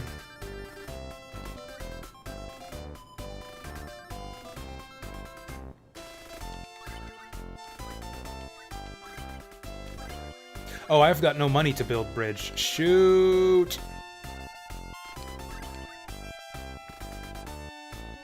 Thankfully, my king's got enough strength. Wait, I thought I told you idiots. Oh, shoot. This guy's gonna die if I'm not careful.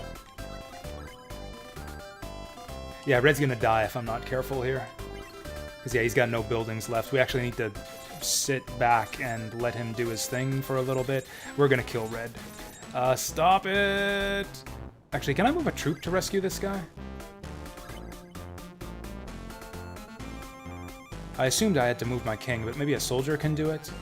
Nah. You know what? This reminds me of, like, the Shinra Parade from Final Fantasy VII. Like, this is totally parade music. Oh, and jack up the taxes. Also, now that we're making money, build that bridge again.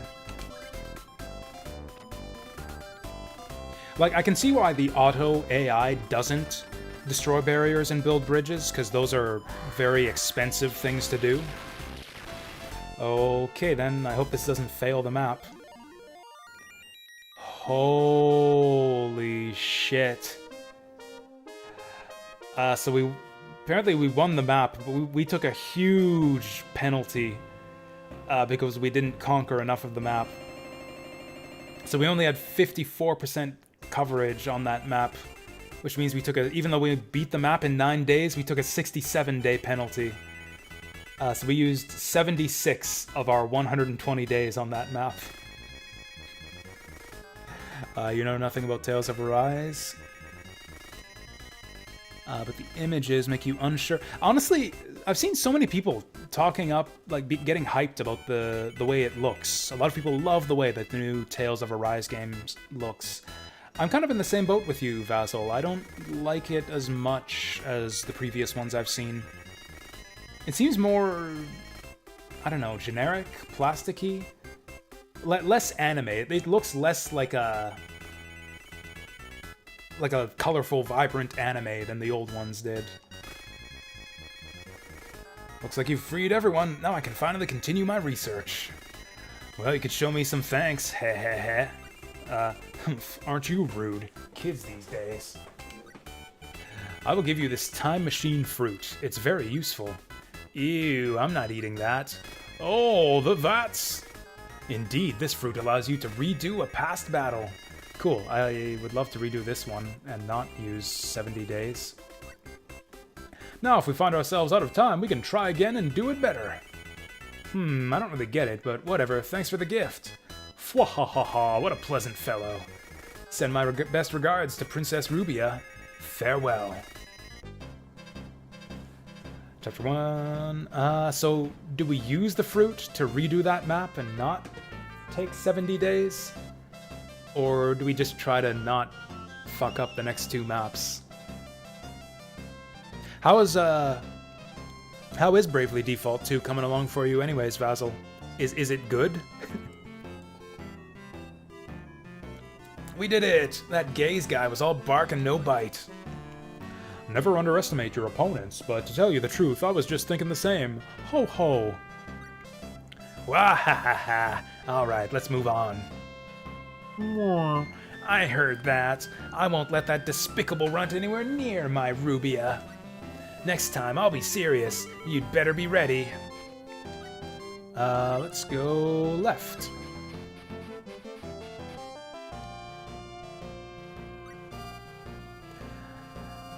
Does Bravely Default have a story? Like, is it a linear, story-driven RPG? I was kind of under the impression that it was more, like, open-worldy, like a saga game.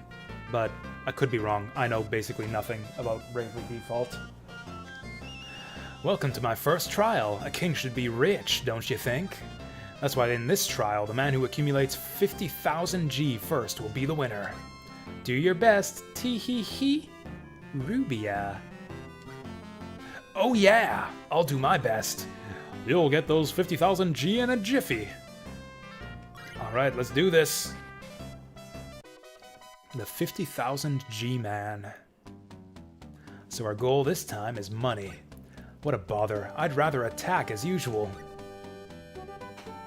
I mean, apparently we can still win by attacking. Maybe that's why we took that big day penalty, because we won by conquering enemies instead of by the objective. Let's see, there is a neutral town here. And here for a total of 2. And do not forget about the monsters, or they might become a problem. My prince, this time securing the towns and opening the chests are essential. You can't just push forward as you usually do. Ho ho ho ho! Don't you know that money is naturally attracted to virtuous men like me? You're wasting your time. Too bad, Alfred. Oh yeah? I'll show you. Let's go! I like that pose. I like that portrait he just had. So once again, we have more starting economy than the rest of the enemies combined.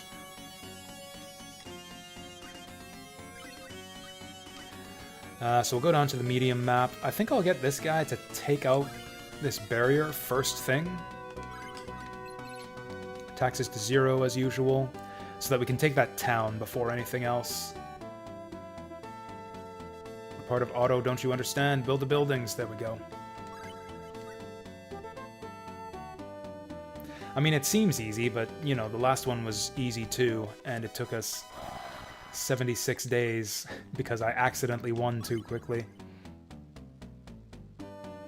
How far did we get in Radiant Dawn? I beat Chapter 4. We're on the first map where Jill and a bunch of other returning units from Fire Emblem Path of Radiance show up. Jill and a couple other losers that I don't care about. They're green units, and they're all pre-promotes with ridiculous stats, so I don't think they're going to join us. Okay, I want to strike out this way so that we can start expanding towards the center. I am liking the difficulty. Yeah, normal mode is definitely more my speed, and I probably should have been playing on normal since the very beginning. Oh, of hard? No, I restarted on normal mode. Yeah, hard destroyed me on Chapter 3. Yeah, I got so angry. I don't think it's well balanced. Yeah, we restarted from the beginning on normal. Yeah, hard is like... It's weird because the reason I thought hard would be good for me in the first place is because I don't hear people talk about it that much. Like, I've seen people complain about Path of Radiance Maniac mode and how it's, you know, tedious and badly balanced and no fun, and I really liked Maniac mode. So since nobody complains about Radiant Dawn hard mode, I thought it would be fine, but it's not. It's fucking horrible, and I hate it. Honestly, normal mode on Radiant Dawn seems harder than Path of Radiance Maniac, so whatever. I do want to take out the monster camp. I also want to expand towards the center very quickly, so we'll take down this barrier.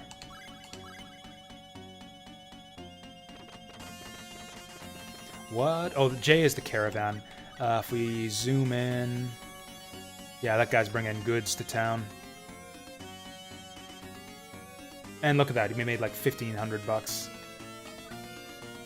Yeah, I'm probably not going to play 13 on Lunatic Plus in that case. I don't know, maybe I'll try it. I'll probably try it. I'll probably at least try it. That fence is not moving.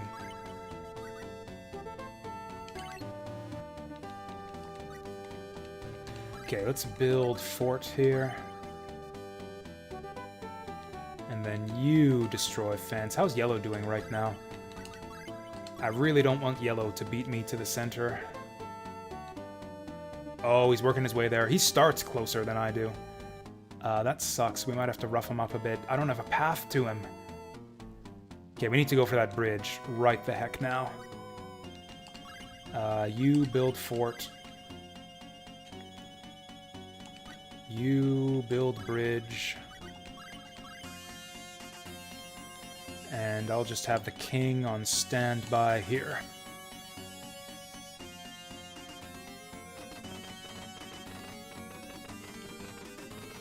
Okay, are we gonna get it in time? Beautiful. Alright, treasure chests are mine. And now we can keep the taxes at 0 for that much longer. 5,000 Gs. Oh well, let's seal up those monster lairs too and start expanding onto the island. Yellow's actually expanding pretty fast. Is he beating me? Hey, another 5,000. I am never gonna have to raise taxes ever again.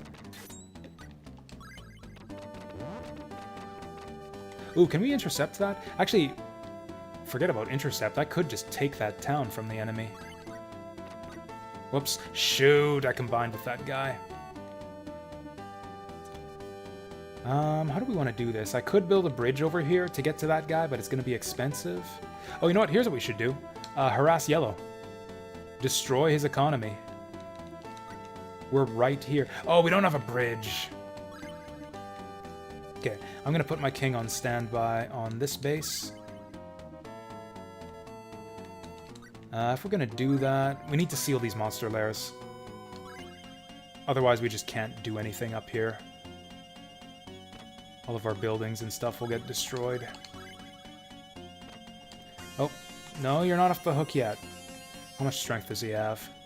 Oh, he's got 500 strength. He can probably just build this bridge without base support.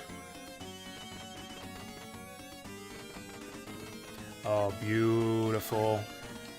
Then I want you to build a base right on his face.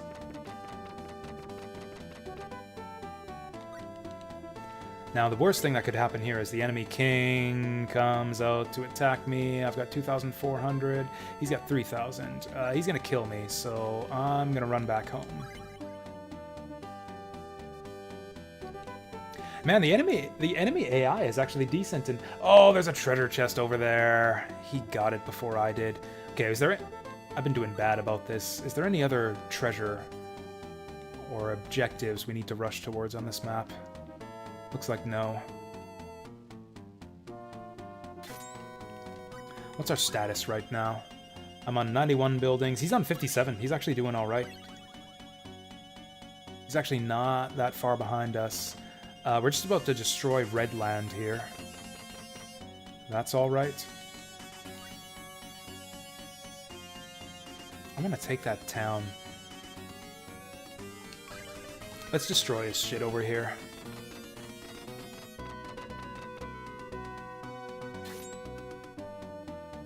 Well, that's as good as it gets. We've still got some money. I'm gonna go up for another harassment run. Yeah, we got town income too. Actually, here's what we'll do. I'll go up here and capture this town. Also, I probably don't have the money. Actually, I got $10,000. We're fine. Let's build bridge. How the hell did I get $10,000 with the taxes at 0 this whole time? I didn't realize town income was that good. Okay, you can see how expensive bridge making is when you've got no starter bridge to build on. Yeah, that cost us like $4,000 to make that bridge. Hey, the town is ours. Hey, Peacock. How's it going? Is this like that Game of Thrones tabletop I was playing? Where I was scheming to screw over the opposition? Not exactly. This is like more like an early RTS. This is like proto-RTS from Falcom from back in like the early 90s. Okay, we're going to destroy as many yellow buildings as we can on our way back home. Okay, so our main concern now is to not let yellow get enough money to win the map. Oh, he's breaking into us. He's pushing into my territory. How rude. Okay, let's cut him off. Let's just cut a big swath down the middle here. Kick him off of this nonsense. Although actually in the PC version you can form alliances with enemies. It's kind of a weird feature, but yeah, if an enemy is weaker than you at the start of the game, then you can form an alliance with them and they'll like not aggress against you. We're getting a bit low on money, so I'm gonna go back home and start raising some taxes. Red should be almost dead. We are. Oh, this guy's probably big. God, that guy's got 1,200 strength. Oh, you know what? Now that you mention it, I would love a Lord Monarch tabletop game. I think that could be really neat. Just like, yeah, get it on a big grid, spawn 100 units at a time. This guy's got to be close to dead. Skidoo Shargblarg.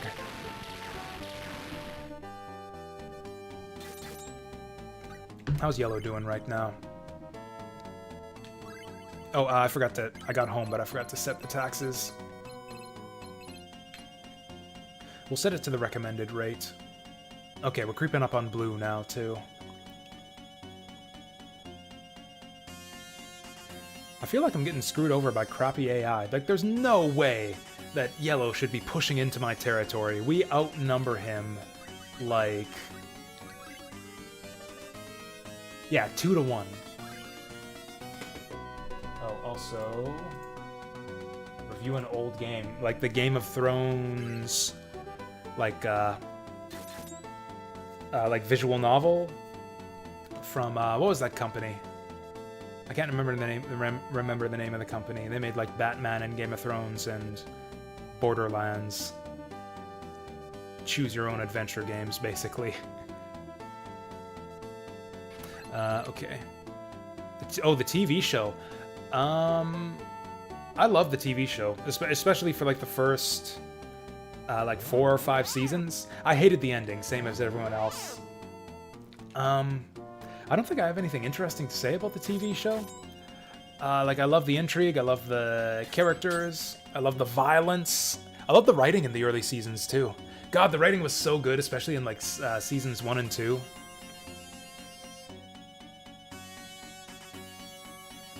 Hell, there were even some good lines in the later seasons, too.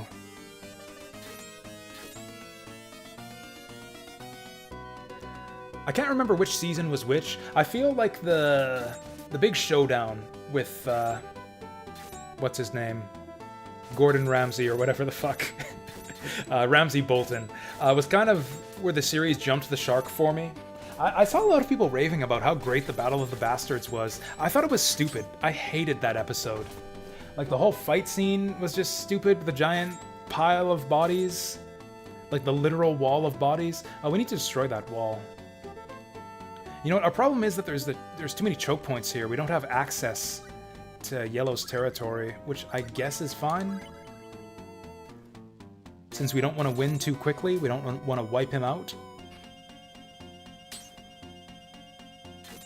I'm gonna get my king in position to take out this guy. We're gonna have to take out those monster dens too. Okay, my king is super strong, so we should be able to take out that slime. I'll just send this guy into his death. Oh, you've never seen it? I recommend it. Like, definitely the first season is worth checking out. Like, the first season is excellent. And you can go from there, you know, depending on how much you like it. You'll probably end up wanting to see the second by the time you're done with it. Just a guess. You know what? I'm gonna send some reinforcements in here. Whoops. Get in there. God, Yellow's still pushing it into my territory. Doesn't everyone die?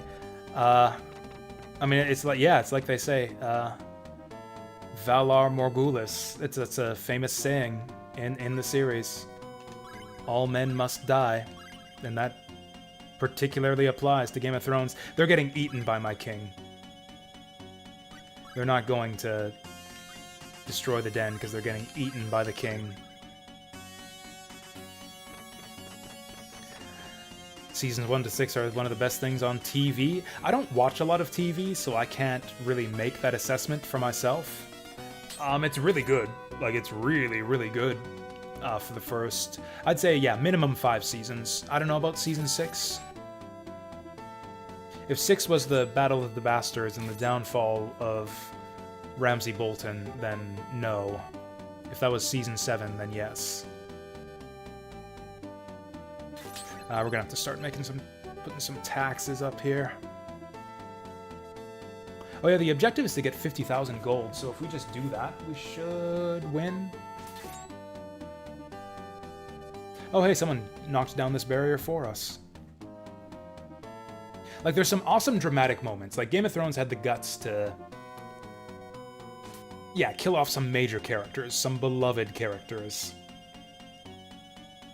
In, like, very, just, like, unceremonious, non-heroic fashion. You know what?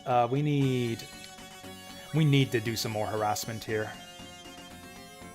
We are just failing to push into Yellow's stranglehold on this little corner. The problem is I don't want to push too aggressively because I don't want to win the map too soon. Yeah, so season 6 is where I think the show kind of jumped the shark for me. It just kind of got worse and worse from there, up until the final season, where it just, they kind of almost retroactively ruined the entire series, to be honest, I think.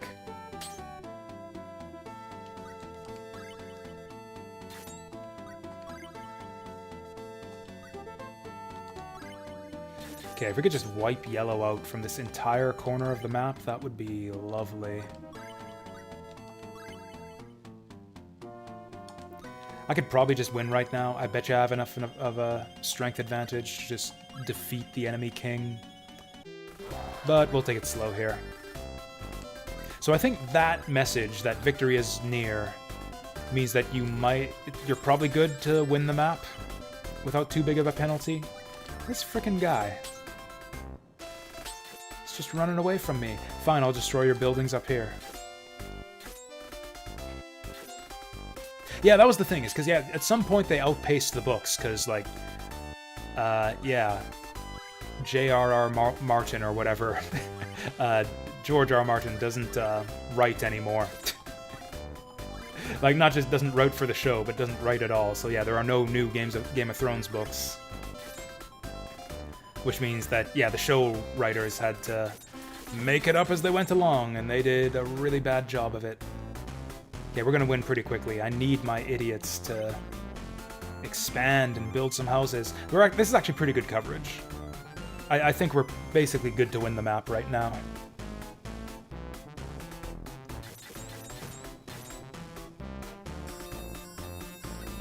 It's a shame because there's like a serious question now, because like, you know, George R.R. Martin is you know, like 100-year-old morbidly obese old man.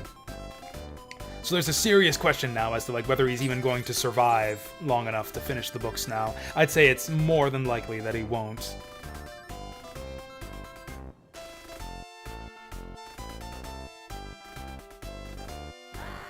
That's one down.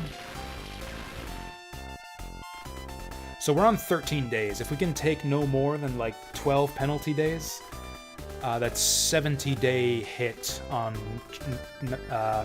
map 1. Shouldn't ruin us for this chapter. Oh, taxes.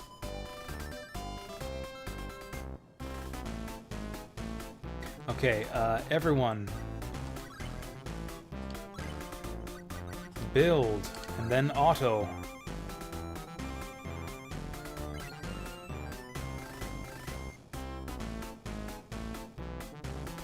There they go. And he's dead. How? Why? I can't believe I lost! You'll pay for this, you jerk! Wah! He says that, but his map sprite is still smiling. My prince, we don't have enough money! Oh crap, I forgot about it. Ha ha ha, you're really as dumb as you look. Hey you couldn't even collect that little amount? Humph, too bad. Farewell. She's got like a big, ugly, fat man chin. She's not nearly as cute as in the picture. I feel like we dodged a bullet on this one. Okay, so they let us ignore the objective on the last map, but not on this one? Yeah, haha, well at least you tried. That was a long map, and I don't feel like playing it again, so sorry. For showcase night, I feel totally comfortable doing something like this. For showcase night, something like this is totally fine. Because I'm just here to show off the game, and I'm not doing a good job of showing off the game if I have to spend an hour replaying this map. Do I have any favorite characters on the show? Tywin Lannister, hands down. The Hound would be a close second. Shit. But yeah, Tywin Lannister, Tyrion's father, was my favorite by far. Okay, we can still do this. If we set taxes to 30 and set everyone...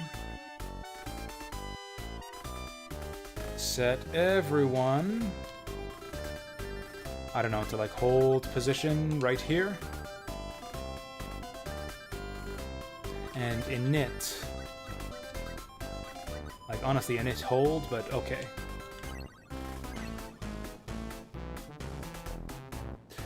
Yeah, Charles Dance is the name of the actor, if I remember right. Yellow's still got no buildings. He's still slowly dying. He's sending his soldiers out to kill me. I guess this will be a good way to find out if there's anything beyond L.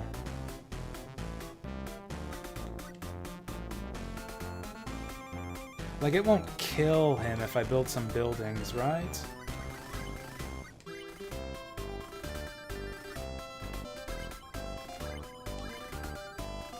It won't kill this guy if I just build some buildings, right?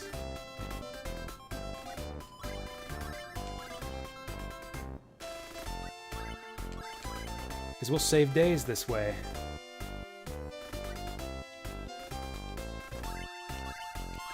God, he's slowly dying, isn't he? No! Man, we're gonna need a lot of real. We're gonna need a lot of real. You know, this probably would be faster if I just redo it and play faster.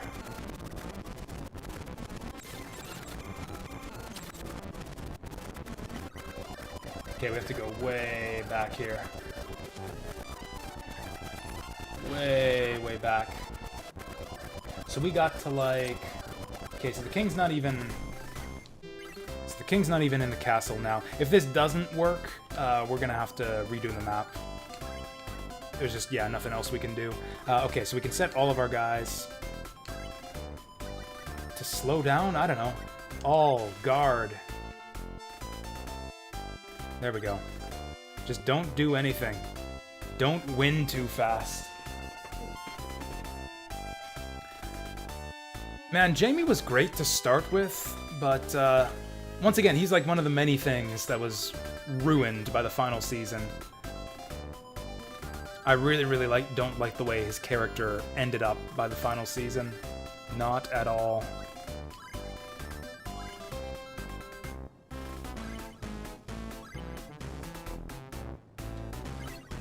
Oh, right, and taxes all the way up. I forgot. We're like saving no time because I forgot to change the taxes. Why aren't these idiots building anything? Whatever, blue's got some buildings, so even though yellow might die, just waste away into nothing from no economy, blue should survive because he's got a few. Oh yeah, bronze great too. Bronze, one of my favorites. Yeah, bronze super awesome. Right, so now he's dead. Blue should hold out long enough for us to make some money. What happened to his buildings? Why did he cannibalize his own buildings? What is he doing? Well, that's that. We're gonna die. Yeah, that was a great moment for Braun.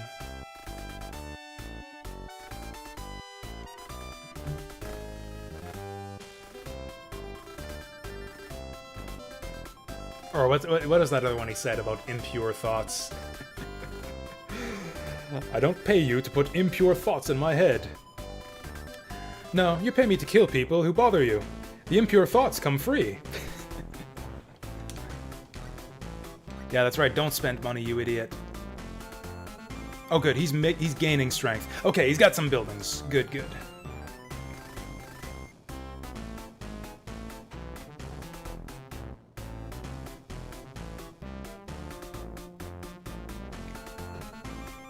Now here's the part where we find out that I don't have enough coverage to stave off the day penalty, and we still lose like 60 days on this map.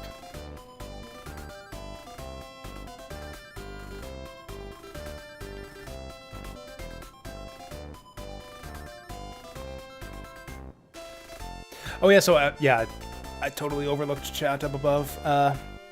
So I read about, yeah, George R.R. Martin was involved in the development. Oh, so we still have to win the map. I see.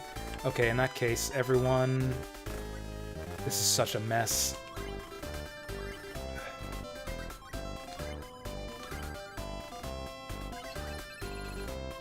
Okay, so we still have to win. God, I wish they would have made that clearer at the start. That's a huge unit. Okay, he's just going around dropping buildings. That's fine. Drop away. Anyway, so yeah, George R.R. Martin, like, he didn't write the dialogue or anything for Elden Ring. He was involved in, like, the world building and, like, tossing, like, story and world ideas at the, what's his name, the Souls director. And they kind of incorporated his ideas into what became the world of Elden Ring. Which is good. Like, I think it's... there was a bit of a controversy at the time. I saw some people were upset, like, oh, George R.R. Martin didn't do anything. They just paid him some money to put his name on the box. Like, I feel like getting George R.R. Martin to, like, write your dialogue for you is like a waste of his talents. Like, the world building and the, like, establishing the setting and the backstory ideas is what he's best at. Like, he's a good writer, too, but there's a lot of good writers out there. You could get anyone to write dialogue for you.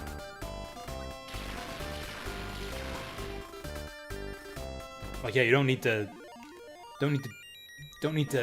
pay George R.R. Martin, like, $50 million or whatever to write pages and pages of dialogue for your game. Just get him to throw some ideas at you.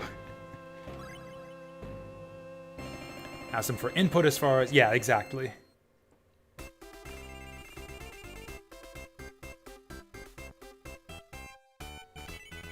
They asked him for input for Elden Ring or for the TV series?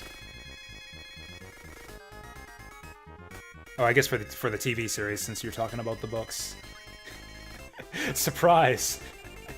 Surprise! The real Game of Thrones, Book 7 or whatever, will be the plot of Elden Ring. They'll just, like, all get transported to the world of Elden Ring, and then Elden Ring is Game of Thrones Part 7, or Song of Ice and Fire Part 7. Ah ha ha ha! I told you I'd show you! Shut up, you're so annoying! Oh well, now that I think about it, only commoners should worry about money. This matter is beneath a virtuous man such as me. Ha ha ha! Alright, we almost got ourselves a princess. Elden Ring is the upcoming game by From Software. Kind of their follow-up to Dark Souls, although it's not a Souls-like, even though it's a Souls-like. It's an open-world Souls-like. We did it! That Gase guy was all bark and no bite. This is the same thing you guys said last time. Yeah, the title's a bit generic. I had the same problem for a while, where people would tell me, hey, what do you think about Elden Ring? I'd be like, Elden Ring? What's that? Never heard of it. Oh yeah, that From Software thing. It's not a great title.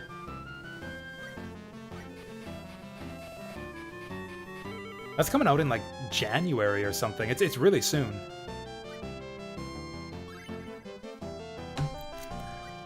Oh, I think we can redo maps. Welcome to the third trial. Here you will find the strongest monsters in Martika. There's actually a jewel called Monster Orb that allows us to keep the monsters under control, but none of the warriors we sent could reach it. Can you defeat these bandits? For me? Rubia. Yes, I'll do it for you, Princess Rubia. But you know what, Gramps? The princess wants me to do some hard stuff. This is just the way it is with women, my prince. That's right, you gotta do the hard stuff before she'll let you give her the hard stuff.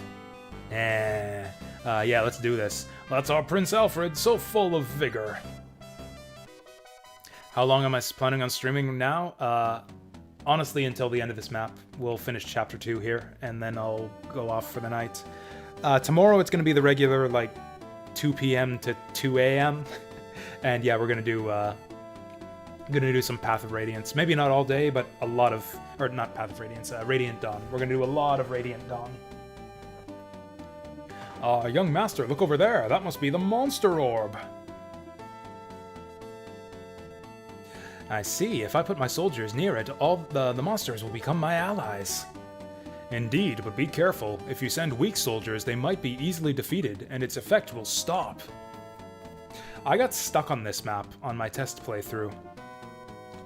The problem is these monster holes.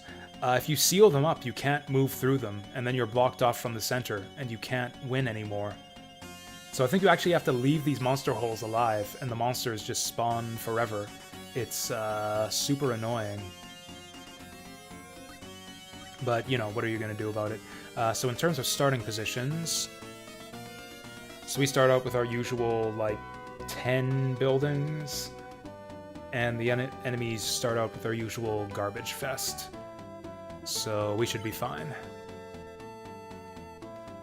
Honestly, for now, I think we just build towards the center. We could build bridges across here.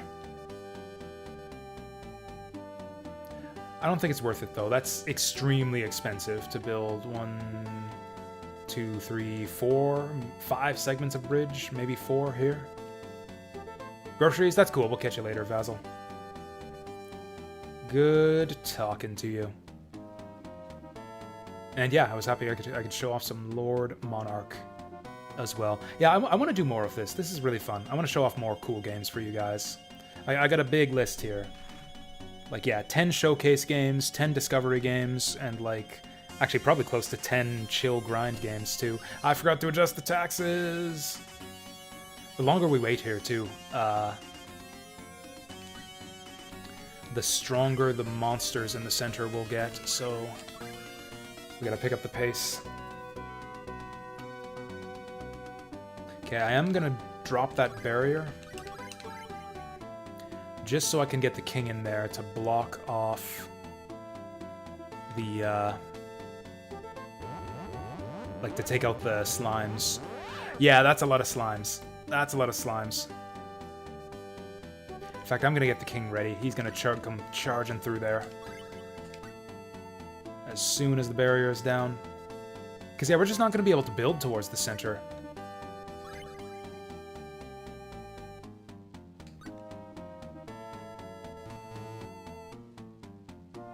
Dangerous enemy? How dangerous? We can take him. We'll be almost dead by the time we're done, but we can take him.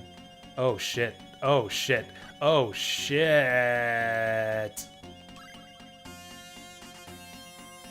Okay, this is not good. I have to back off and heal up. That is a huge slime.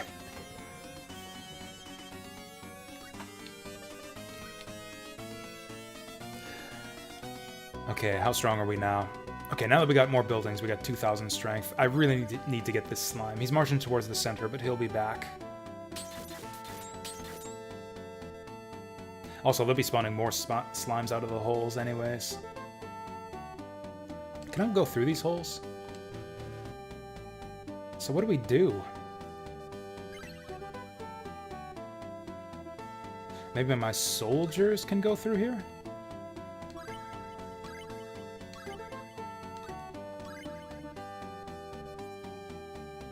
This is a weird map. So my soldiers can go over the holes, but I can't.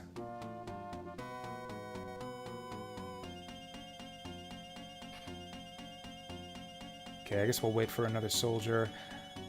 My king's just wasting away here. Can we build a building out here? Honestly, it doesn't really matter. It'll get destroyed immediately as soon as the slimes spawn out of the holes. Well, that didn't last long. Maybe we do need to build a bunch of bridges.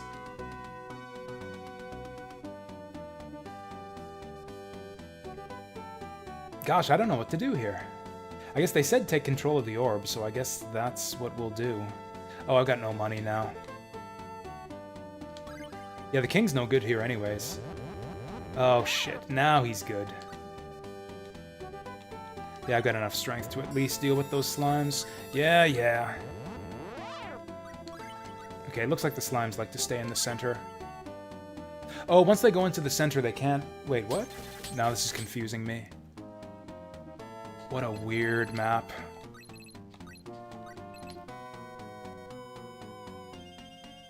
Okay, come on, you guys, build stuff.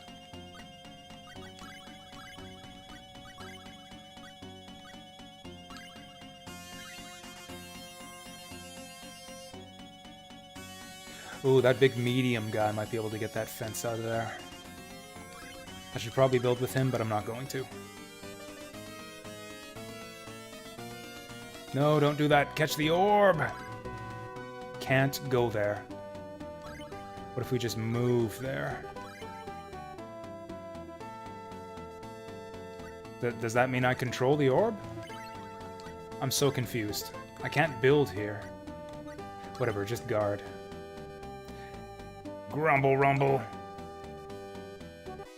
We did it! We control the orb! Now the monsters will obey us. Be mindful of the health of the soldiers guarding it. If nobody is guarding the orb, the monsters will return to their wild state. Oh yeah, because my soldier's ticking down slowly. So can I give orders to these guys? No. What does that mean, that I control the monsters, then?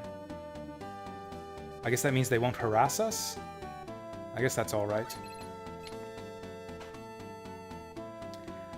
Honestly, this is easy. All we gotta do is, just anytime a dude pops out of here, just reinforce that guy next to the orb.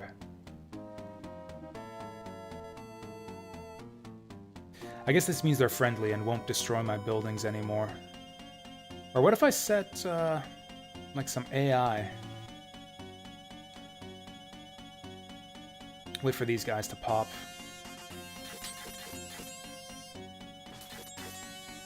Who's fighting? What's going on here? What is any of this? And also, even though I control the slimes, how does that help us? Like, I still need to just destroy the enemy. Actually, let's reinforce this guy.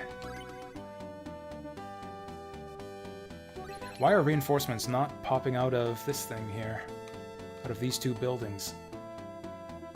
Come on, reinforcements, I need you.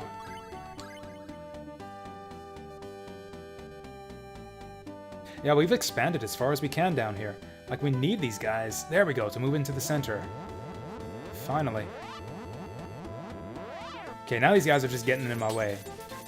Even if they're not,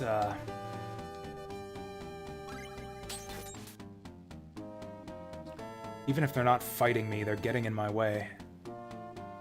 Okay, I need everyone to move up here. Like, come on, guys, what are you doing? Everyone get up here and befort, damn you. We'll build some taxes, too, to make sure that they don't run out of money. Oh, shoot, oh, shoot, oh, shoot. No, not you. Not the guy on the orb. Jeez. Yeah, now the slimes are fighting us. Good job.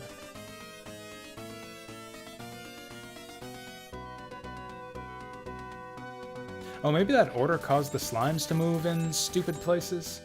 Okay, how are we doing on status here? I feel like we're falling behind.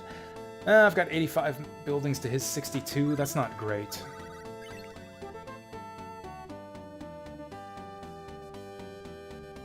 Okay, we need to do stuff. Basically, I need a foothold, like, everywhere on the map. Like, we need buildings, like, yeah, behind every single one. Okay, what if we... Init all status view. Okay, what if we sent everyone up here? D-fort, continue. Will that send the monsters up there, too? Also, you... Ignore that order, and guard. Okay, so the monsters ignore my orders. In that case, why does it matter that we control the monsters? I guess that keeps them out of our way. I need to get a foothold on every one of these corners of the map.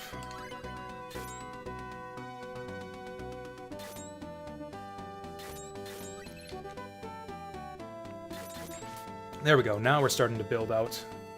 And yeah, I can't use... The tricky thing here is I can't use my king at all, because he can't move over the monster holes.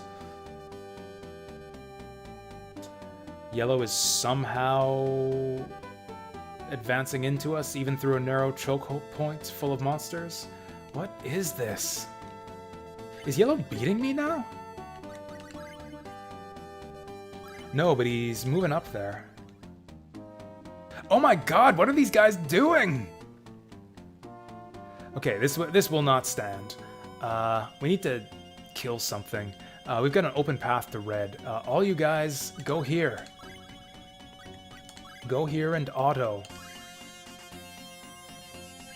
Except you, you idiot. You stand by. Okay, so all of them should go up here and just wreak some havoc on red.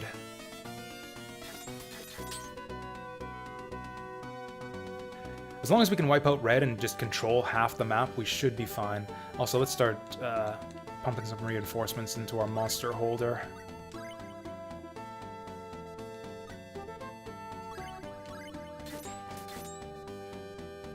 Wow, that big wave of attackers didn't do much for us.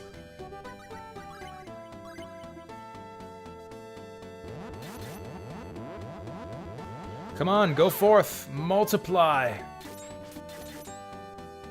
Hey, now the slimes are doing some work for us. There you go, destroy him! Alright, now we're getting some work done, and we're out of money. Okay, let's go total war on red here, since I've got no money right now, and a bunch of idiots idling. This is an interesting idea for a map, but I feel like the AI is not up for the challenge. How can... Oh, for fuck's sake. Right, so if a slime happens to be blocking the way the instant I give an order, then we're just hosed. Okay, everyone, defort, continue.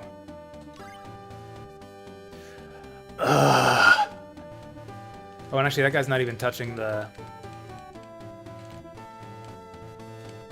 How can the route be blocked by a friendly unit if, he's just gonna combine with the friendly unit afterwards? Whatever. And then go back here and guard. This is a terrible map. Like, the game is just not set up for this friendly monster AI nonsense. And yeah, the reason the AI is crapping out is because the monsters are, like, sitting on choke points and just interrupting our commands.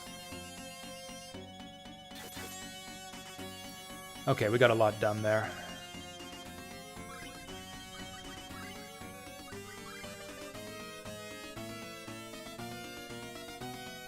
How's our guy?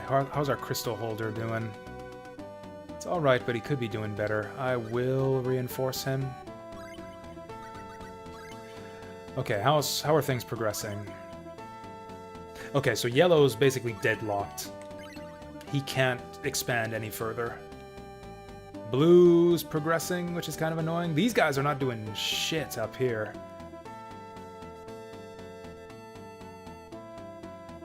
Like, yeah, they should be expanding up this way, but they're not for some reason. Well, whatever.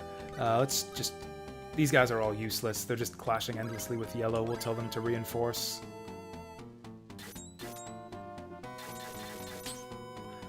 Is red almost dead yet?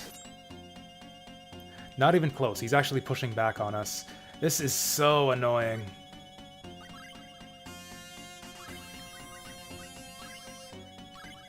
We're just clashing endlessly with with enemies and wasting our money and not getting anything done here.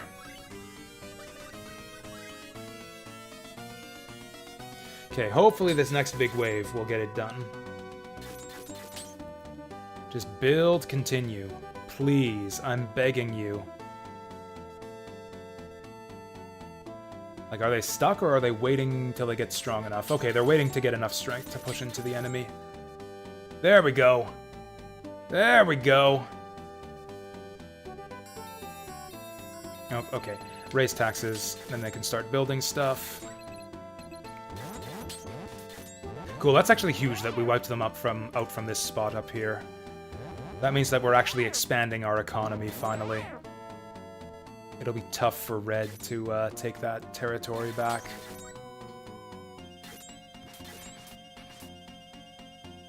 But, you know, they might manage it somehow at this rate.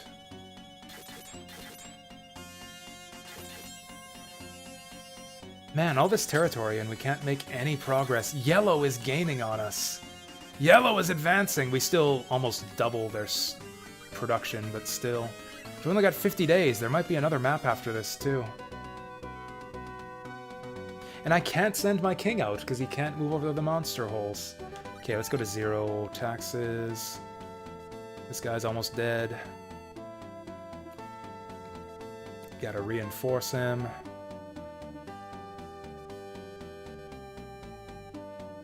Okay, we're just passively destroying red now.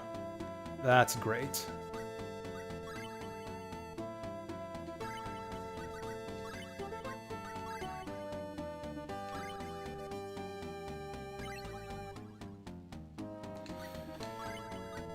Okay, you guard.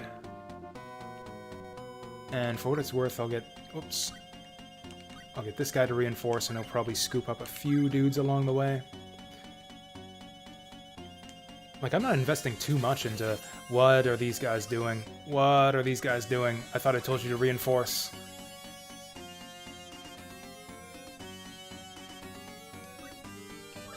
There we go. Just every few units, we'll peel them off to reinforce. There we go. 1,000 is good. Okay, red should be dead any second now. Blue is advancing on us. Whatever, we'll focus on red for now. By which I mean we'll just stare at this corner of the map until the auto AI starts to underpify itself and actually start winning. Actually, this is the part we really need to keep an eye on. If we lose control of those monsters, it's all over.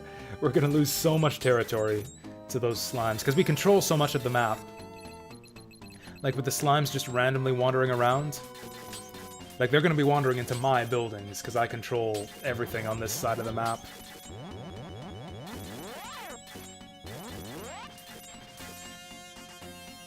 For the love of God, please just kill red. We're actually getting pushed back from this side of the map. I'm actually completely pushed out of this side now. We're gonna have to reestablish. Maybe I should have built this bridge? I don't have the money, though. We're so tight on money. This is absurd. I'm gonna lose this map. What is this? Holy crap! Okay, I'm gonna move the microphone back a bit if we're gonna be shouting. Wow, that was absurd. Yellow's, like, just cutting a swath through all my shit now. Oh, he's doing my work for me. He's trying to take out red? That's weird.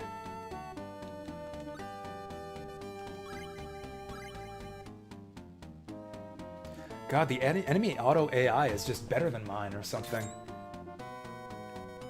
Well, whatever. All of you guys... Let's work on blue now. We gotta work on blue. Oh, for fuck's sake.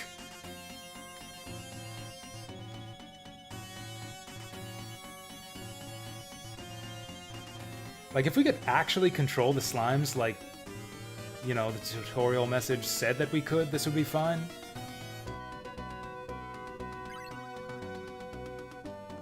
But no, we can't.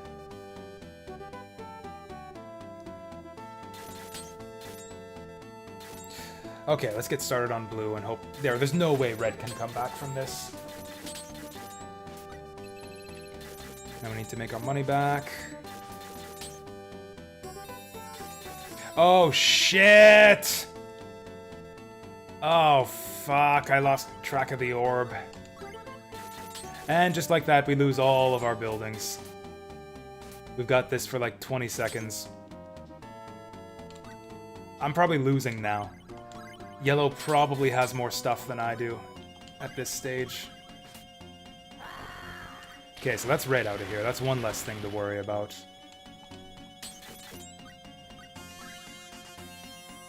Okay, we still got a lead on these guys. It's gonna take us a long time to, reestablish. Like a long frickin' time.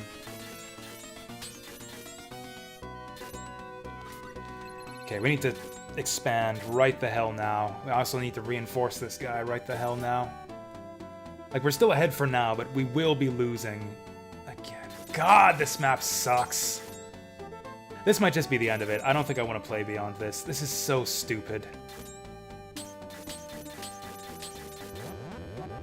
And now the slimes just destroy everything, and now I can't reestablish. I'm gonna get pushed back into my little hole, and yellow's gonna dominate everything, because the AI in this game is fucking trash and can't handle allied slime AI. For fuck's sake. They're just idling! I have them all set to auto AI, and they're just idling and doing nothing. I have to, like, individually assign commands to every single soldier. That's not how Lord Monarch is supposed to work.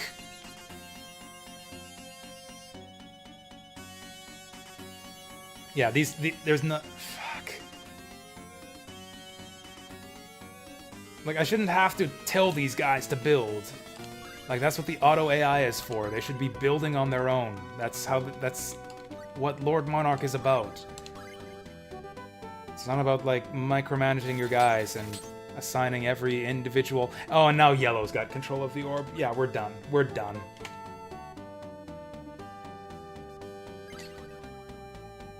This guy's got 200 strength.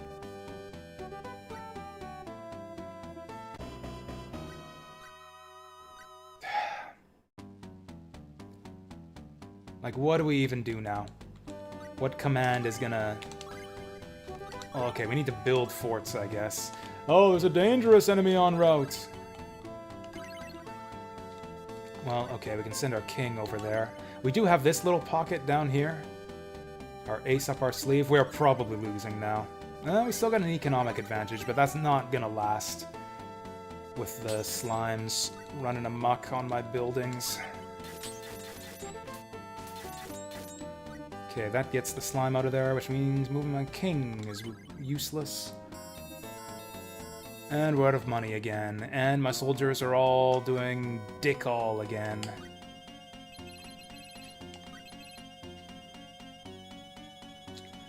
Okay, we should just go total warfare on red then if I've got no money.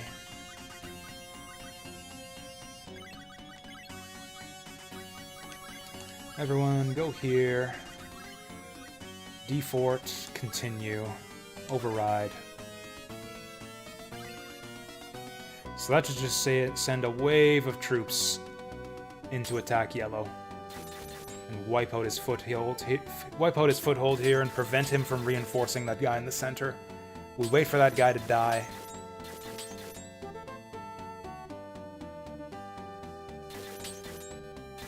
And then we'll take it for ourselves. Now blue's going for the center.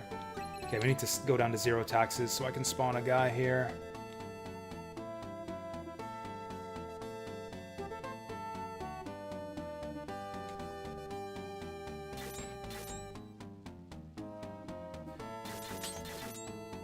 What do we do? This guy's almost dead. Let's send this guy up here. In fact, let's send everyone up here.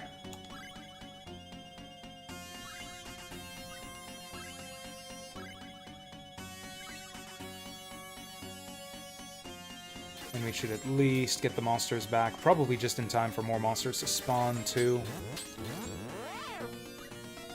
Okay, we'll wait till this gets nice and high, like up to 1,000 or so. There we go. Now, we'll send an all order. We need to push them back, let's send the order to all. To destroy forts and continue. Oh, good grief.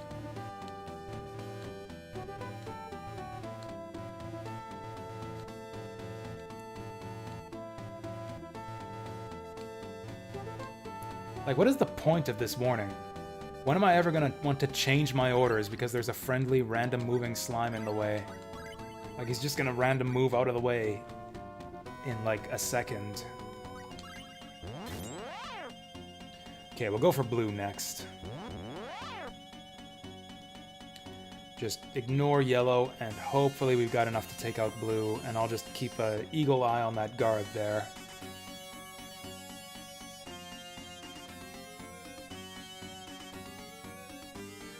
They're not moving. Oh, there they go. Just waiting for a big ol' medium unit to get going. Now they're waiting again. I need to send another wave. Alright, start building forts. Oh good, no one's in the way this time. This guy... Continue to guard. And you reinforce. Okay, actually, I'm gonna run out of money real fast here. Man, fighting a war on 2 fronts is actually really difficult when the 2 enemies combined actually equal your strength. Okay, I need to micromanage these guys. They're shit in the bed here. Okay, you build there. You build there.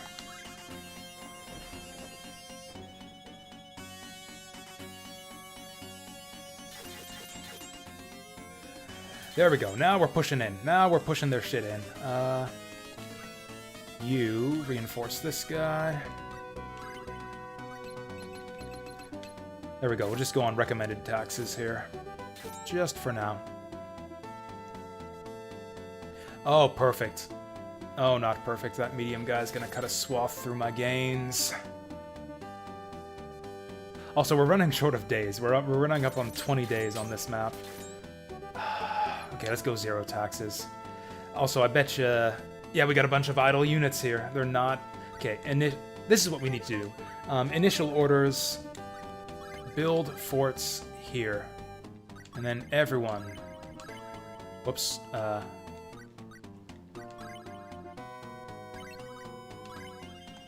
Oh, did we lose? Okay. Everyone build forts. And then continue. Override orders and keep this guy here. We'll have to reinforce him a bit.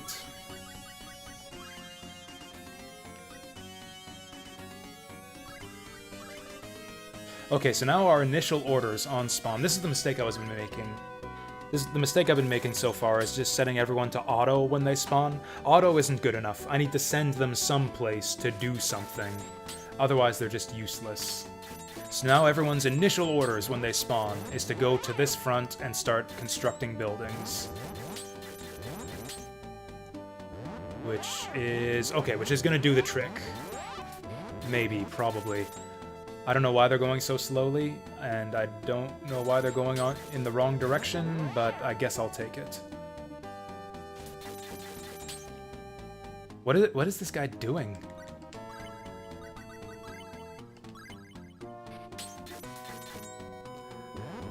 There we go, build the shit. What are these guys doing? Okay, everyone build forts, and then go auto from there. I wish that there were an option to just like cancel the entire order so I can just re-give it like a half second later when the slime moves out of the way.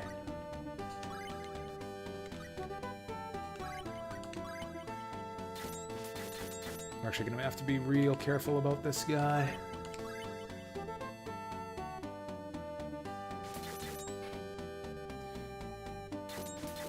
Ugh. Yeah, this is just not a good map. It's not made for the capabilities of the Lord Monarch AI. We're out of money again.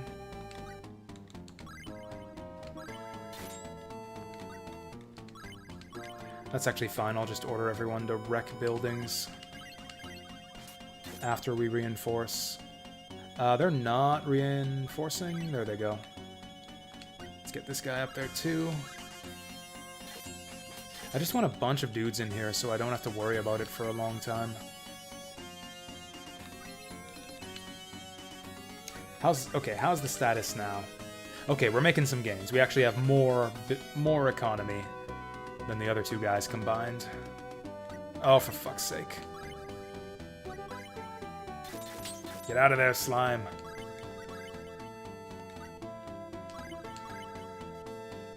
Well, that's fine. I was gonna be kind of done with Lord Monarch after this map anyways, and it turns out this map is terrible. So apart from this, I mean, the story maps have been fine up to this point. In addition to the story, there's a bunch of, I think what they call advanced maps, which are basically maps that are ported from the PC version of Lord Monarch. Which is like, you know, all the good maps I was talking about that I liked so much from Lord Monarch Online. So even if, like, it turns out that, you know, the story mode was made, and I'm not saying this is the case, but if it's the case that the story mode maps were made by dipshits who don't understand Lord Monarch and make a bunch of terrible maps, even if that's the case, which again, I'm not saying it necessarily is, you've got all the advanced maps on top of this. So this is still kind of a worthwhile game to check out, I think. Yeah, ain't it though? It ain't easy being a Lord Monarch in Lord Monarch land, that's for sure. Worrying about tax rates.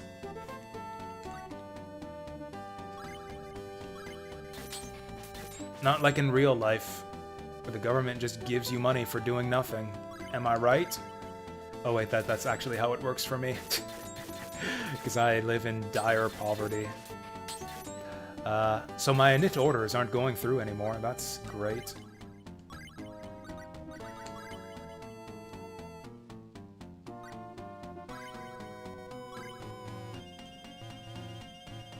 They're not even blocked. Why is it doing this? Oh, they are. There's a guy up there.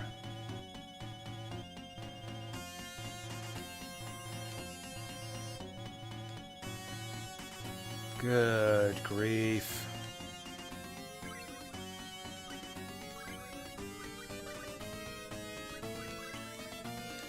Okay, let's give him some reinforcements. And then I guess I'll just reestablish the initial orders. I guess we'll... okay. Initial orders will be to, yeah, go all the way up in this guy's grill. Just right up in it. There we go. That's his grill right here. We're just gonna get right up in it and torch his shit to the ground. And then hopefully auto will get them to do less stupid things this time around. How's our orb holder doing? Good enough. You know what it is they've got to cross so much distance. They're ignoring our initial orders. I don't know why. Fine, we've cleared out a bunch of territory anyways. Let's go initial build fort continue. And let's go to 0 taxes. Also, let's go all build fort continue. Oh, he's the only one who's blocked. That's fine, because I want him to stay there anyways. He also needs some reinforcements.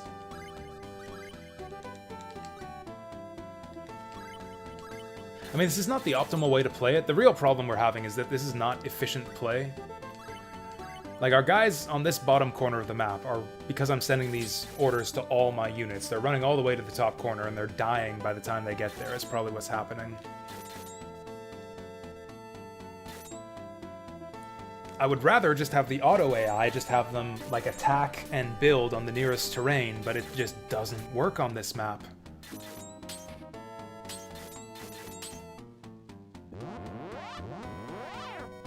My best guess is that if a slime happens to be blocking a corridor when a unit spawns, then just the initial command will just crap out and the unit will sit there doing nothing until you give it something to do, which is a terrible, terrible way to handle AI, but that's what they've done, and we just gotta deal with it. Okay, he's the only one who's blocked.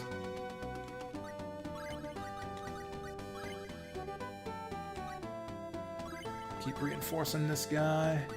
We're on 23 days. We're gonna lose this chapter on days at this rate.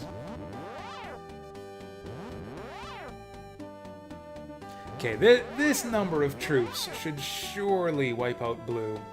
This wave should do it. Then we can get started on yellow. Like, he's dead. He's got nothing left. How does he have 800 with only 4 buildings? 2 buildings, 3 buildings. Okay, I can... First we'll check this guy. I can manually wipe these buildings out and just kill him that way.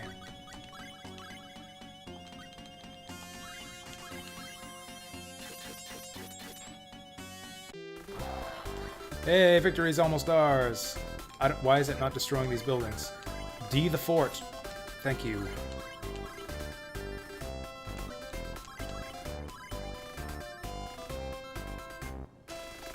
Oh, you know what? It probably takes like 100 strength to take out a fort. There we go. This guy should have nothing now. Okay, slowly making our way into Yellow Land too. Okay, we need to double up on this guy now. If nothing else, we should have good coverage by the time we're done this map. Sadly, I can't afford to start sending all orders into yellow until blue's dead. There he goes. Ergoblarg! Little slime man doing a victory fist pump there. I mean, we got tons of money. Let's just send an all... build... Yeah, we'll send an all-build fort. Continue right here. Override. And we'll send it in the knit. Auto right there.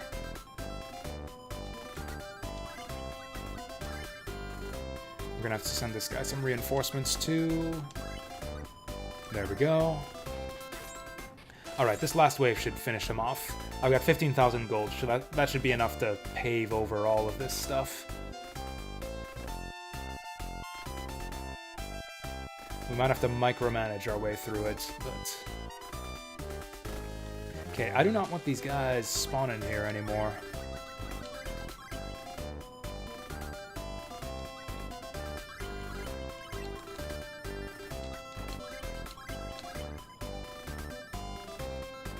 There we go. Okay, we're making a lot less headway than I thought we would, with considering all of the troops that we had. Why are they sitting on 2,000? Go!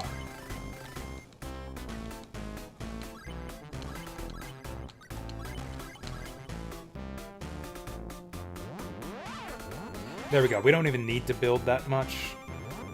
Actually, we kind of do. We need to avoid penalties as much as possible. Is this guy doing alright? Could be doing better.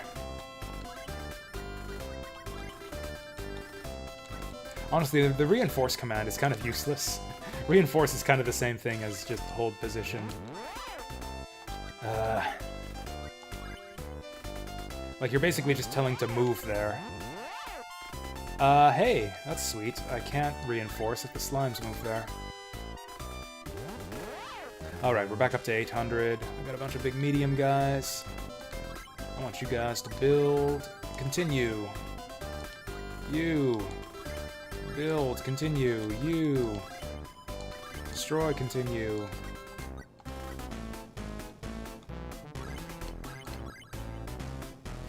Yeah, the biggest issue here will be if, we win too quickly without conquering enough territory to avoid penalties. That's going to be a problem.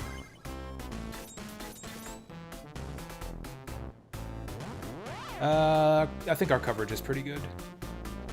I might even be able to afford going off the orb. Let's just stay on it. No, if we go off the orb, then we lose tons of territory. It's not worth the risk.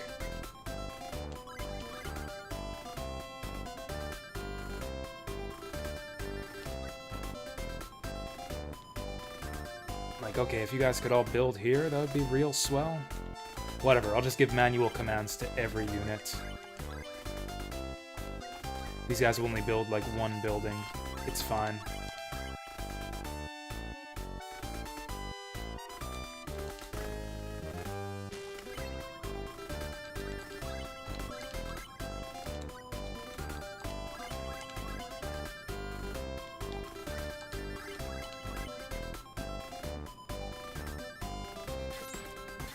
There we go.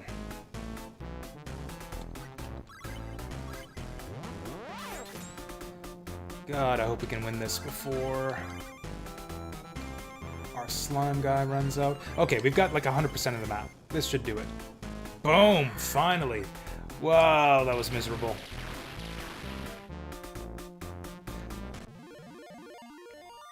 Whew, that was tight. 97% occupation.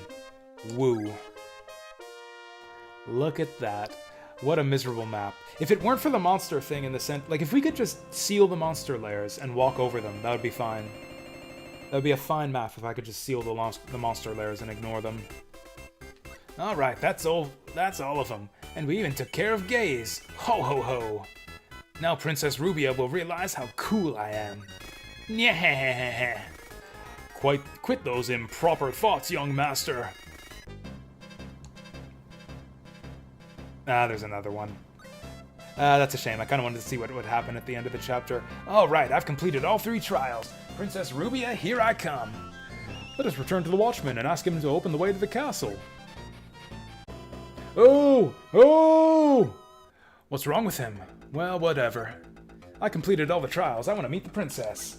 Oh dear, oh dear, oh dear! Please calm down. What has happened? The castle was just attacked by a formidable bandit army. What? Is Princess Rubia fine?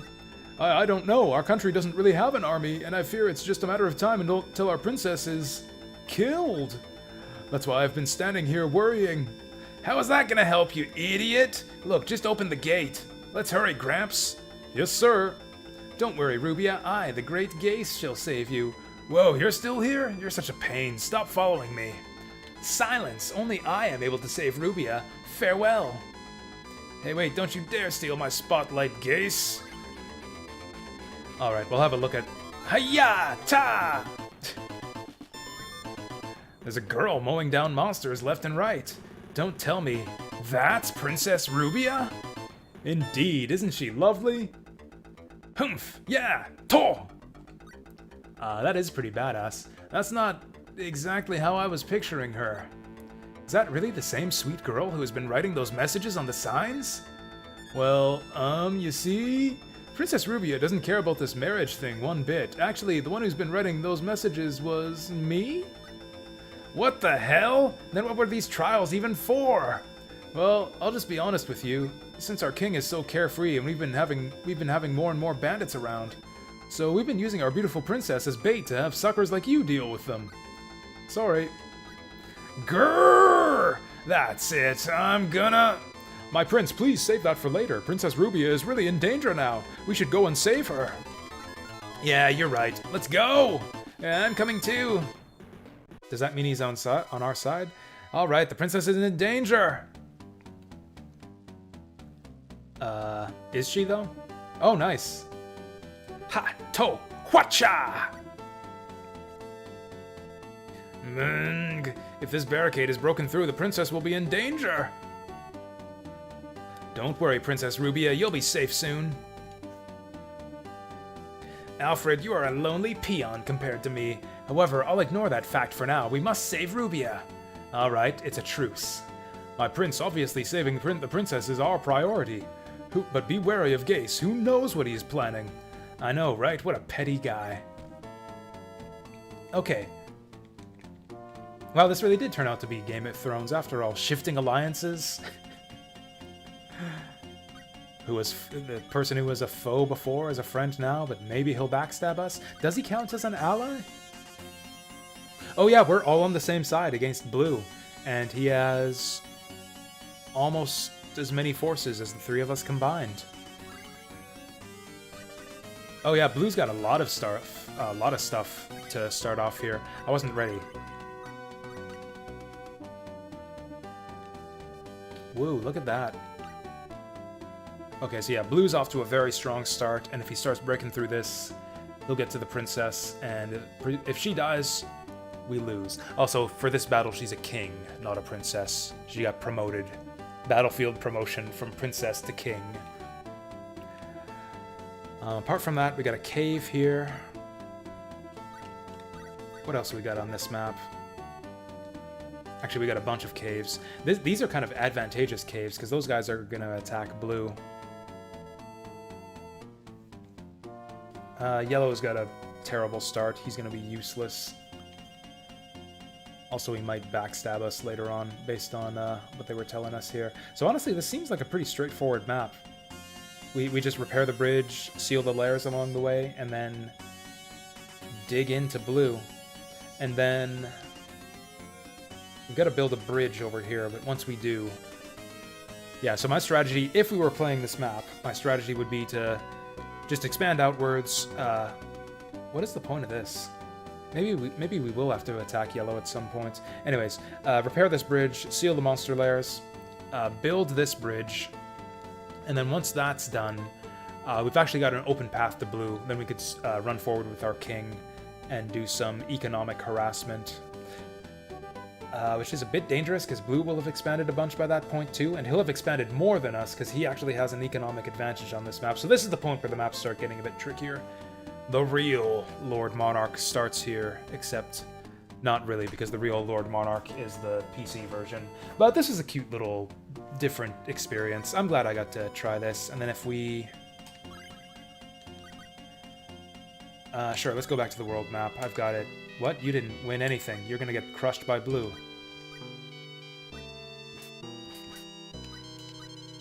Anyways, whatever. How do I go back to the title screen? Whatever. Let's just reset. I'm just curious to see some of the advanced maps. Just show them off for you guys. So, if we open this up... Yeah, so you go to Challenge.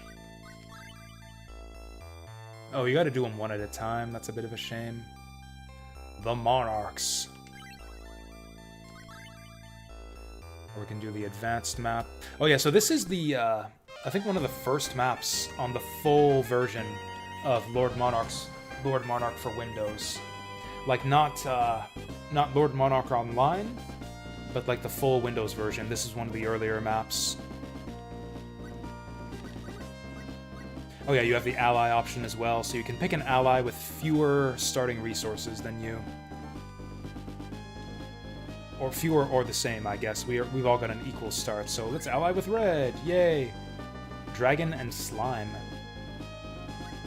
Oh, and that makes the enemies ally too, interesting.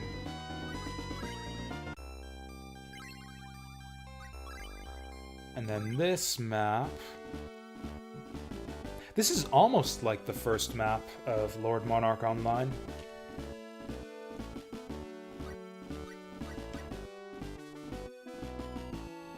Not quite, but pretty similar. Do we have the princess here? Oh, we gotta kill the princess on this map.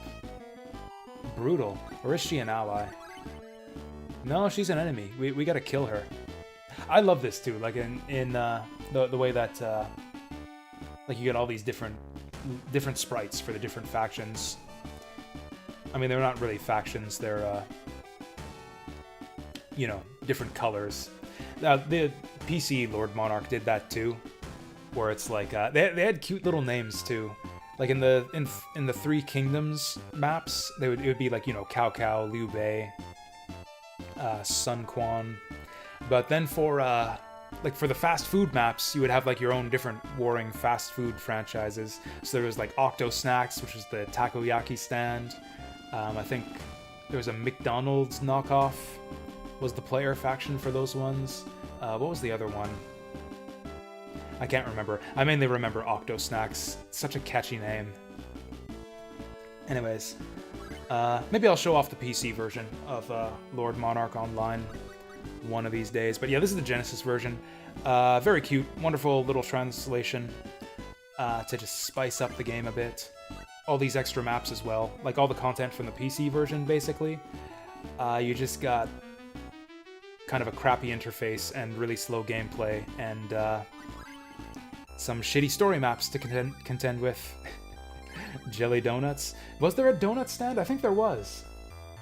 I think it was, yeah, it was like a McDonald's knockoff, a takoyaki restaurant, I think it was a donut one. Yeah, donut something. Or no, Donut Land was the fairy maps. I think on the fairy maps in Lord Monarch, there was a Donut Land.